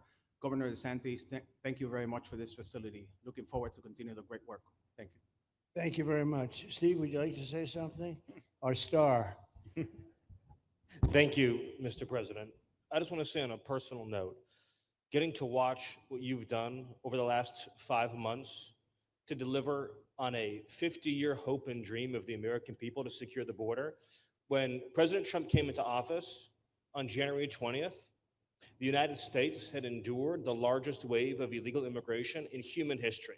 not just American history, human history. And within just a few days, President Trump, through his strength, leadership, diplomacy, and vision, achieved the most secure border anyone in the world has ever seen. When we recently went overseas to the NATO summit, I had senior staff in foreign governments come up to me and ask me how he achieved the Trump miracle on his border and could that be replicated in their countries. For individuals who don't work in this space, to have 0 successful illegal entries in an entire month should be an impossible achievement. There's a 2,000-mile border with one of the poorest countries in the world, and you have open travel from 150 countries into Central America and South America. There are 2 billion people in the world that would economically benefit from illegally coming to the United States. And through the deployment of the military, through the deployment of novel legal and diplomatic tools, through the building of physical infrastructure, through the empowering of ICE and Border Patrol and the entire federal law enforcement apparatus, President Trump achieved absolute border security. And now, once this legislation is passed, he will be able to make that with those resources permanent. Watching what you've done, sir, has been one of the honors of a lifetime. I'm proud to be able to play any role in it. And what President Trump is going to achieve next with the resources in this bill will make America safer, stronger, freer, more sovereign, and more prosperous than it has ever been before. Thank you, sir. Thank you, Steve. Oh, thank you. And the bill is going to be great for Ron. It's going to be great for Florida too. A lot of set-asides for Florida. Some of the things that you wanted to do. And so it's great news to hear that it was approved. Do you want to take a few questions, Ron? We'll take a few questions from these. Yeah, please go ahead. Yeah. Thank you, Mr. President. Given the likelihood of the One Big Beautiful Bill passing, and we look forward to the success of this facility here, how many more facilities like this do you feel that the country needs in order to enact your agenda of mass deportations? Well, I think we'd like to see them in many states, really, many states. This one, I know Ron's doing a second one, at least a second one, and probably a couple of more. And, you know, at some point, they might morph into a system where you're going to keep it for a long time. You know, it's not that far away from jails that take years to build and money is spent and wasted. And, you know, like the railway that they have in California that costs like 40 times more than it was supposed to cost. The same things happens with prisons. You look at this in a short period of time, Ron, James, and some of the people that really worked on it along with our people, they did this in less than a week. And you look at it, it's incredible. The incredible thing is picking the site, because the site was one of the most natural sites. It might be as good as the real Alcatraz site. You know, it could be. Oh, that's a spooky one too, isn't it? That's a tough site. But so I think it could last as long as they want to have it. I mean, you may morph this into, you know, your prison system, frankly, which I know you always need, unfortunately. I'd like to say, you know, a little controversial, but I couldn't care less. We have a lot of bad criminals that came into this country, and they came in stupidly. It was an unforced error. It was an incompetent president that allowed it to happen. It was an auto pen maybe that allowed it to happen, and it did happen. But we also have a lot of bad people that have been here for a long time.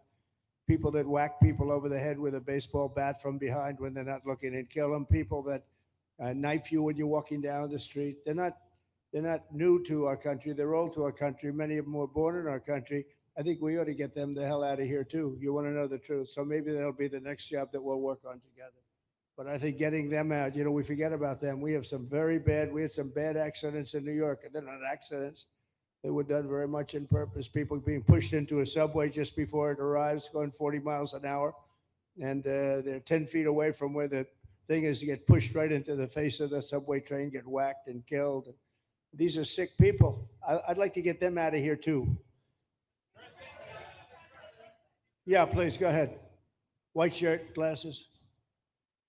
Julio Rosas, Blaze Media, sir. A couple months ago, I ran into former DHS Secretary Mayorkas, and I asked him a couple questions about his disastrous handling of the border.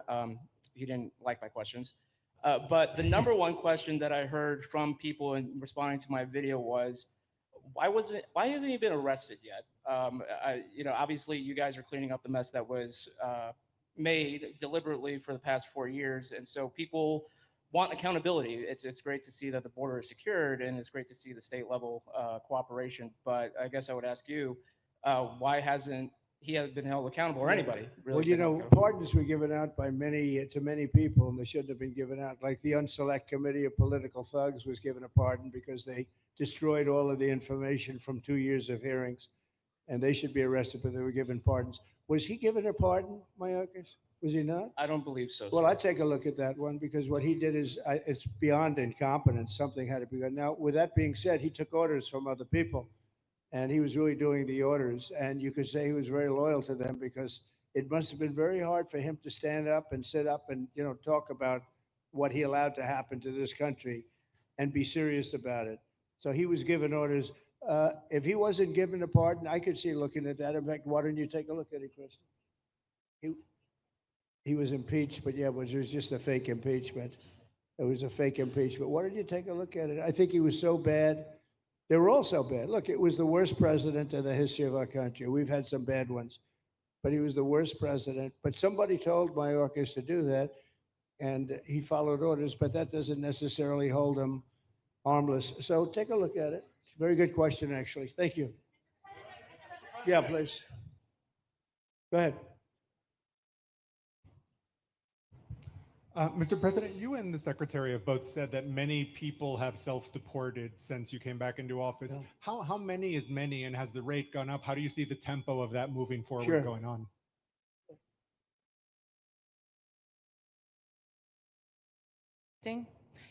We have had several 100,000, but also we have many that have self-deported, not even using the CBP Home app.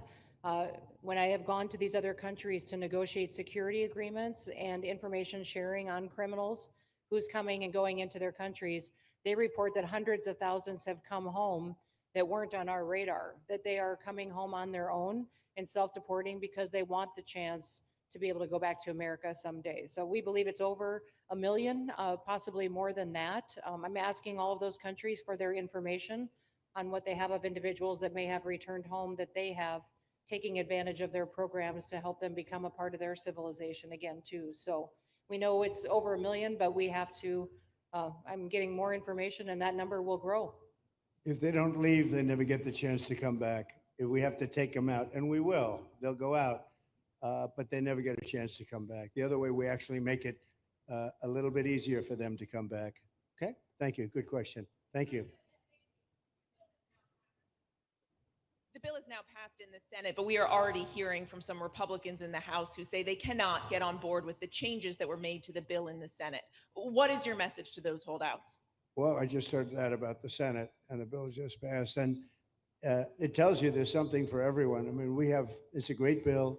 There is something for everyone, and I think it's going to go very nicely in the House. Actually, I think it will be easier in the House than it was in the Senate.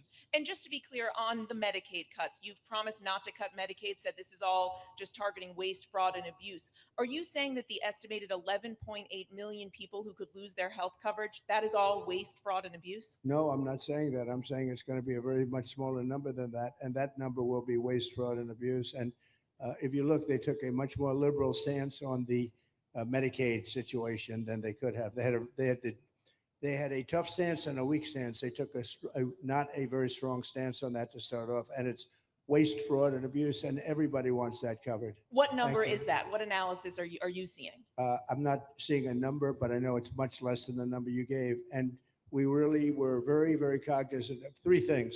Social Security, we're going to take care of it beautifully. Medicare and Medicaid, and we are going to save it, whereas the Democrats are going to, you won't have it.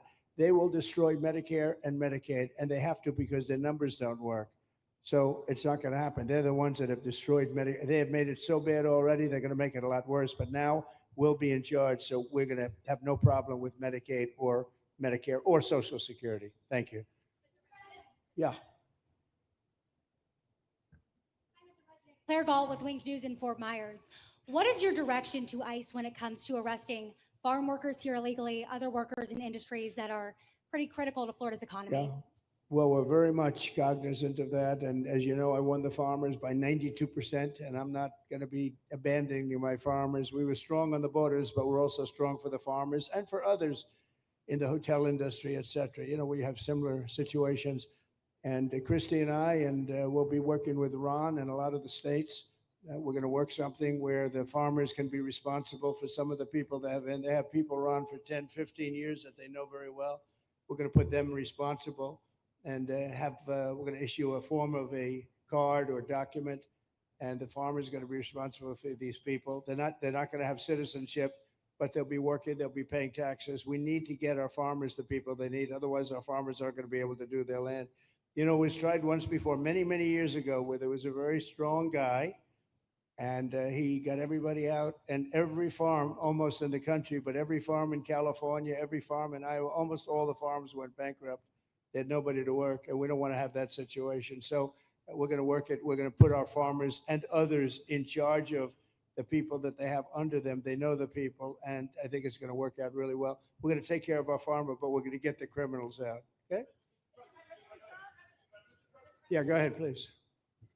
Thank you. Mr. President, how do you respond to critics who fear that a 3,000 bed detention center and the waste that that could produce will pollute the surrounding federal protected land, including land that both administrations have invested billions of dollars in restoring?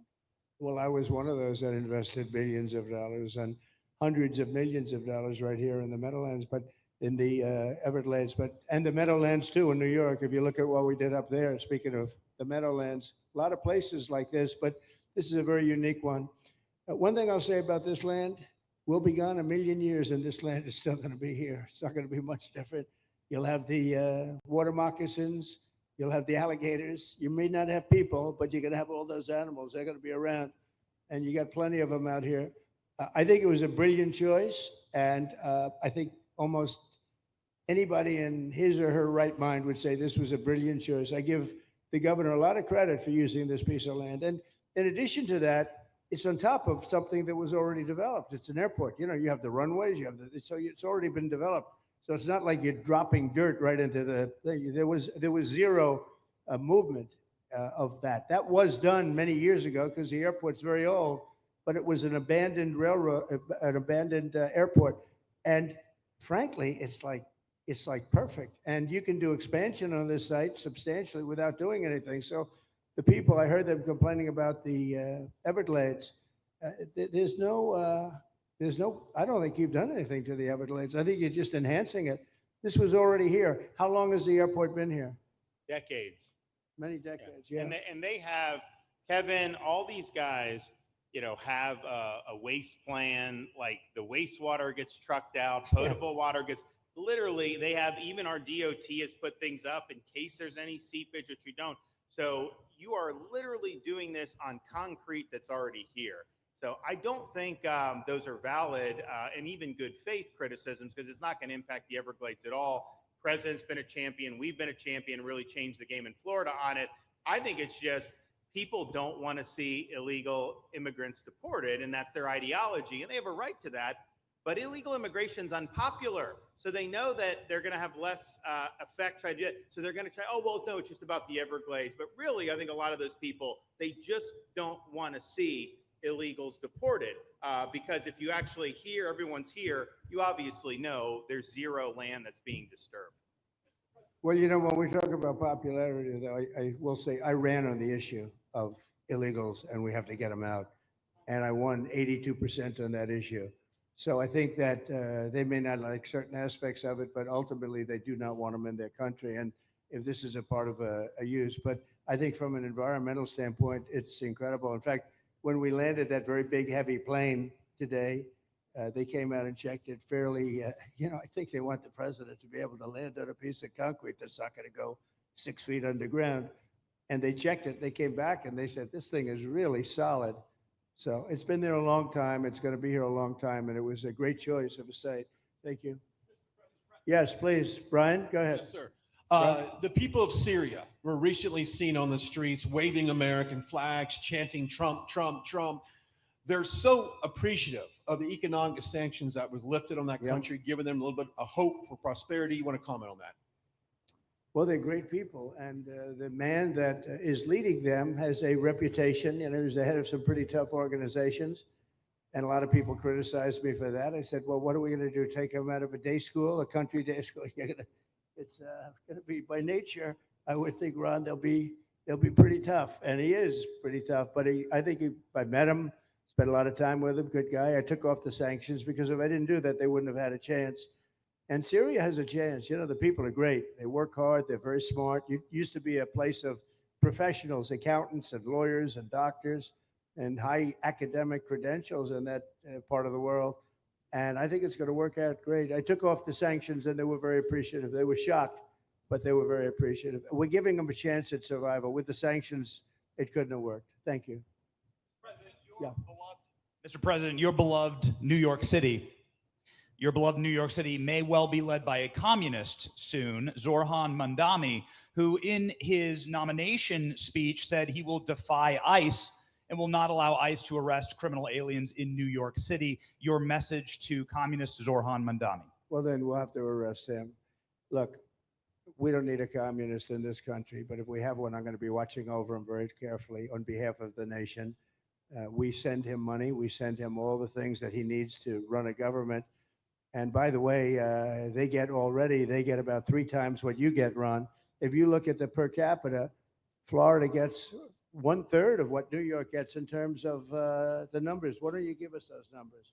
Yeah, well, Because that's no. what we should send him. Yeah, well, like sometimes people say Florida gets more because they count Social Security recipients, but that's not money to the state. Those are seniors that live here. If they move to North Carolina, you could count it there. So it has no interaction with the state government. They get more in the city and state governments than we get. Right. Substantially. We're going to be watching that very carefully, and a lot of people are saying he's here illegally. We're going to look at everything, and ideally, he's going to turn out to be much less than a communist. But right now, he's a communist. That's not a socialist. I've always said we will not have socialism in this country. In the speeches, I said, well, what? They skipped socialism, and you got a lot of them like that. And you see AOC, she's out there with her, bad IQ. She's out there ranting and raving about how wonderful he is. And look, so far he's winning. He still has a race to win, but so far he's winning, and he has an advantage as a Democrat in New York City. I was there a long time ago, and it was a long time since a Republican won the city. But you would think that a Republican would be able to win. Or you have a good independent running, Mayor Adams, who's a very good person. I helped him out a little bit. He had a problem, and he was unfairly hurt over this question. He made a statement to the effect that this is terrible. New York City can't have all these immigrants come in. And like he was indicted the following day. And I said, that was a phony indictment. That it was a phony indictment. That was a Biden indictment. I said, don't feel bad. I got indicted 5 times every time you opened your mouth. That was a bad group. That was a very dangerous group, I will tell you. These were not nice people. That was the only thing they could do. They had no policy. They had no skill. They had no anything. But they were very good at that. They were vicious, vicious, horrible people. Thank you very much. Yeah, please go ahead. Anna Giratelli with Washington Examiner. Governor DeSantis has proposed using National Guard, deputizing them as immigration judges to get through this massive backlog of people in the immigration court. Would you be open to that? Yes, he has my approval. That wasn't too hard to get, was it, Ron? He didn't even have to ask me, James. You didn't even need James to ask me. He has my approval, okay? Good. I also like what he's doing in Okeechobee. He has my approval for that, too. I don't know how we work that out, but we'll work it out. We'll follow up. Go ahead. Please. President Trump, Jake Stofan with Action News Jax from up in Jacksonville. There's some talk about a facility similar to this up in Camp Blanding. Has that been approved by DHS? If not, what's the timeline? When could we see ground break on that? Well, I'll ask Ron or James to talk about it. Do you want to mention it, James? The overarching plan, I think the secretary has said she supports the whole plan, so you guys are going to keep going. Yeah. So, Mr. President, just specifically, the response for proposals is out for that today. It closes, I can't even remember what day of the week it is, but it closes on Wednesday at 5 o'clock. Then we will do notice to proceed. So I would say right after our wonderful Independence Day, we will be starting construction there at that facility. You have another big runway there too. That's great. Wow. Boy, I love these runways. It's very convenient, I must say.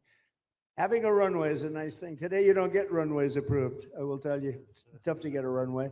Although in the age of Trump, you get them approved fast.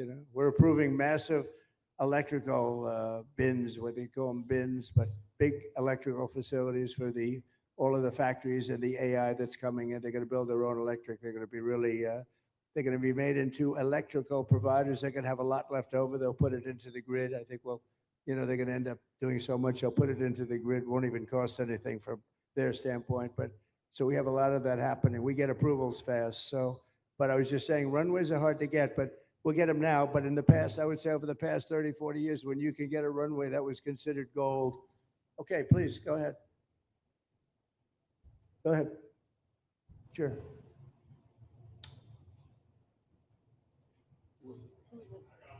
Okay, go ahead. Yes. President Trump, Laverne McGee, News 6 Orlando. You have fulfilled several campaign promises along with the help of Governor Ron DeSantis. What is the next campaign promise that you plan to fulfill to the American people? So we have turned this country around in less than 6 months. And when I was away and I was telling Ron, I was telling some others, I've said it a little publicly, I guess, but I met a lot of very important people. The King of Saudi Arabia, I was there 2 weeks ago, and Qatar, the leader of Qatar, who's great, and the leader of UAE, who's great. These are very substantial people, very smart people, and good people. And all three of them said essentially the same thing, along with many other people, because I just left NATO, and NATO's going to, we took it up to 5%. Nobody can believe that one, Ron. That would be a hard one. Nobody believes that, what happened in NATO, over $1 trillion a year from like nothing. It was an honor. But every leader said that a year ago, this country was dead. They had no confidence in the United, they really felt it was a dead country and it was going to, some bad things were going to happen. But they used the term, it was a dead country. And now they said you have the hottest country anywhere in the world. We're the hottest country in the world right now. And we turned it around fast. I thought it would take longer than this. We turned it around fast. Some of it was psychology. And we had to know how good we were. But others was getting rid of rules, regulations, and all of the things that I got rid of already. I signed more executive orders than anybody in history, times like 3 or 4. And I got rid of just one, I got rid of the other night. You buy a house, they have a faucet in the house, Joe, and the faucet, the water doesn't come out. They have a restrictor. You can't, in areas where you have so much water, they don't know what to do with it. You have a shower head, the shower doesn't, you think it's not working. It is working. The water's dripping out. And that's no good for me. I like this hair nice and, I like that hair nice and wet. Takes you, you have to stand in the shower for 20 minutes before you get the soap out of your hair. And I put a thing in, and it sounds funny, but it's really not. It's horrible. And when you wash your hands, you turn on the faucet, no water comes out. You're washing, the water barely comes out. So this was done by crazy people. And I wrote it all off and got it approved in Congress so that they can't just change it, because I did it in my first term. Everyone was so happy. And then one of the first things that Biden did when he came back is he put the restriction on showers, toilets, and sinks. Put this restriction, and washing machines. Washing machine, they give you like a quarter of this bottle to do your clothing. And people needed 10 of these bottles. And the people came to me from Whirlpool. They said, we can't make a machine that's competitive. We can't make a machine anymore. It doesn't work. Why? They don't let us use water. Do you have any problems with water? No, we have so much we don't know what to do with it. You know, it comes down from heaven, right? And I approved all of that, the washing machines, the whole thing. The dishwashers, that was the other one. They give you like this much water right up to there to do your dishes. So people, you know what they do? They keep pressing the button. So they end up doing the dishes 10 times. They end up using more water than you would have used if you did it right in the first place. So all of that stuff has been written off. It sounds crazy. It's little things.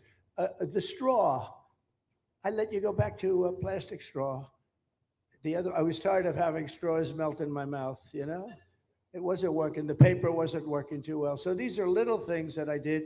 Then we have the big things. We have the biggest things, and that has to do with some of the subjects we're talking now. I think the things we're talking about now are the biggest, because if you don't have borders in this country, borders and good elections, and we're working on that next. There's some bills coming in that's going to make sure that you're a citizen, that people aren't counted in the voting when, you know, they were here and they're here as illegals and they're criminals in many cases, and they give them a count, and you end up with extra congressmen. We're going to work on that. We're going to straighten that out next. That's going to be easy compared to what we were doing. But we did the big things too. But little things like that, a straw, little things like a washing machine with no water. People go out, they spend all their money on a washing machine. The damn thing doesn't work. You can't use the water. Then you go to your sink and that doesn't work either. You're stuck. You know what you do? You have dirty plates the next day. That's it. And we solved so many common sense problems. And they weren't easy. You know, there are people that really believe in this stuff. But, you know, most states have so much water, they don't know what to do with it. And look at North Carolina. I mean, they had a lot of water and they have to get restrictors on their, you know, on their kitchen faucet. So we're very proud of the things we did, and we're going to do a lot more of them. Yeah, please, go ahead. You guys in good shape. Hey, it's Eric Bowling. How you doing, sir? Something we've talked about for, I'd say, better part of 20 years. I think it's something near and dear to your heart, energy, our energy security. Yeah. Under Joe Biden, average price of oil for the 4 years was about $79 a barrel. He drained the SPR halfway down, promised to replenish it, never did.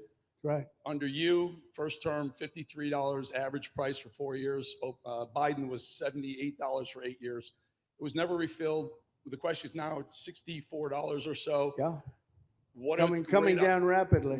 Coming down, and what a great opportunity to fix another one of Joe Biden's problems. One of the things he broke in America, giving us the energy security of an emergency SPR. Sure. Fill it to, maybe even go beyond and fill it to 1 billion barrels this time at a much cheaper price. Thoughts on the energy sector? So it holds 77 million barrels, and we had it up to the top, if you remember. And I was proud of that. And I made a deal to buy it at the lowest price of oil. It was a good deal, good instinct. And we filled it up. And when he came in, he started using it to keep oil prices down because he blew our energy policy out. Energy and his bad spending is what caused inflation. So now we have no inflation. Gasoline just hit $1.99 today in 5 states. $1.99, isn't that a nice sound? It was up to $4 and going up to 5, 6, and 7. In California, it was $7.70. But we just hit in five states, $1.99, $1.98. And it's coming down to that level. So that'll be a big thing. And one of the reasons the prices and costs are going down when you go to the supermarket, because I said I was going to get costs down. We're getting the cost down. Food is coming down. When I came out, my first week, if you remember, I had a lunatic reporter screaming at me saying, eggs are going through the roof. What are you going to do about eggs? I said, I just got here. I didn't know anything about eggs. I had to call you. I said, look, I just got here. Tell me the problem. Well, they're doubled in price and they're going to be 5 or 6 times higher. They were right, actually. I said, let me work on it. And now we have eggs down to the same numbers it was when I first came in. You know, we lowered the cost of groceries. A simple word like that, groceries, it was like almost a strange word. I hadn't heard the word in so long, but what could be more beautiful than the word grocery? And we have the prices way down. We have the energy way down. Energy brought the groceries down, if you want to know the truth. And, you know, so we think we're going to get it lower, and we're going to fill up the it's called the Strategic National Reserves. I had it topped out, and this guy would use them every time before the election. He'd use them whenever they had an election. It was artificial. But believe it or not, as big as that are hundreds of millions of barrels of oil, all filled up at low prices. But it was really meant for wars, and it wasn't meant for keeping your prices down during a holiday so that somebody could get elected. But they used it, and they didn't bring it. The only mistake you made, they didn't bring it a little down. They brought it right down to the bottom. The thing is practically empty. They never filled it up. They never spent 10 cents in filling it up. And we'll do that. When the market is right, we'll fill it up. I want to fill it up when the market's right. Thank you. How about one more question? Okay, please, in the back. Dana Marie McNichol, Fox News Channel. Mr. President, is there an expected time frame that detainees will spend here, days, weeks, months? And does that have anything to do with the immigration judges you just spoke about being trained and staffed here? When you say, what was the first part of your question? Is there a specific time frame you expect the detainees to spend here, days, weeks, months? In Florida? Yes, here at Alligator, Alcatraz. I'm going to spend a lot. Look, this is my home state. I love it. I love your government. I love all the people around. These are all friends of mine. They know them very well. I mean, I'm not surprised that they do so well. They're great people. Ron has been a friend of mine for a long time. I feel very comfortable in the state. I'll spend a lot of time here. I want to, you know, for 4 years, I've got to be in Washington, and I'm okay with it because I love the White House. I even fix up the little Oval Office. I make it, it's like a diamond. It's beautiful. It's so beautiful. It wasn't maintained properly, I will tell you that. But even when it wasn't, it was still the Oval Office, so it meant a lot. But I'll spend as much time as I can here. You know, my vacation is generally here because it's convenient. I live in Palm Beach. It's my home. And I have a very nice little place, nice little cottage to stay at, right? But we have a lot of fun. And I'm a big contributor to Florida, you know, pay a lot of tax. And a lot of people move from New York. And I don't know what New York is going to do. A lot of people moved to Florida from New York. And it was for a lot of reasons. But one of them was taxes. The taxes are so high in New York, they're leaving. I don't know what New York's going to do about that, because some of the biggest, wealthiest people and some of the people that pay the most taxes of any people anywhere in the world, for that matter, they're moving to Florida and other places. So we're going to have to help some of these states out, I think. But thank you very much. I'll be here as much as I can. Very nice question. With that, I'd like to just end by saying I want to thank Ron and James and all of the people that have done such a great job, all of your staff. Really fantastic work. And it really started with site selection. You can do a great job, but if you have the wrong site in real estate, you have the wrong site, you're dead. And this was a great site selection, despite what you may read in the environmental press. Good job. And this was an honor for Christy and myself and Steve and all of our people to be here. And I also appreciate the media. They've treated us very fairly. Over the last few weeks, I've been treated very nicely. And it's so unusual. I'm not used to it, but we've gotten great accolades. Brian, I want to thank you for calling out, because I was waiting here because I knew the vote was taking place and I'm answering questions, right? So I want to thank you very much and say hello to our friend. And I will see a lot of you. Thank you very much. We're going to make America great again. Thank you very much. Thank you. Thank you, Father.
If you come at the king, you better get in line. Stand there shaking, waiting for your turn.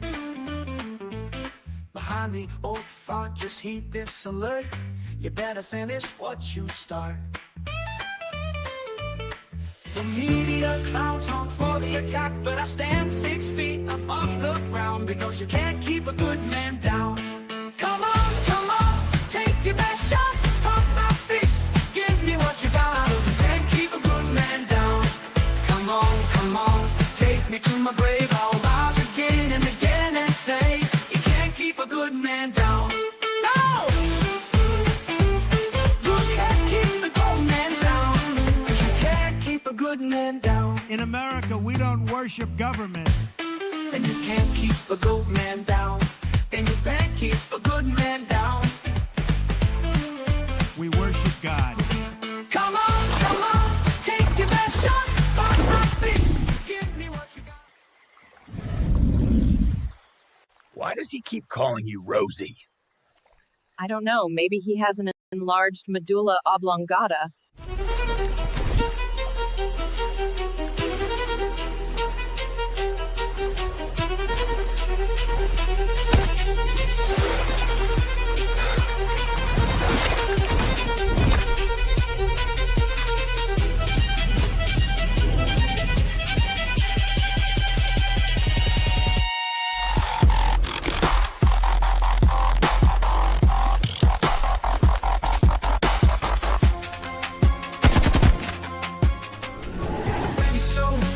Truth gon' be faith and freedom on your TV screen. Stand up strong, battle through the night. The Benny Show's here, bringing liberty to light. From the speeches to debates, Benny sharp like a blade, cutting through the lies, watch the truth cascade. With the warrior's heart, this man never fades.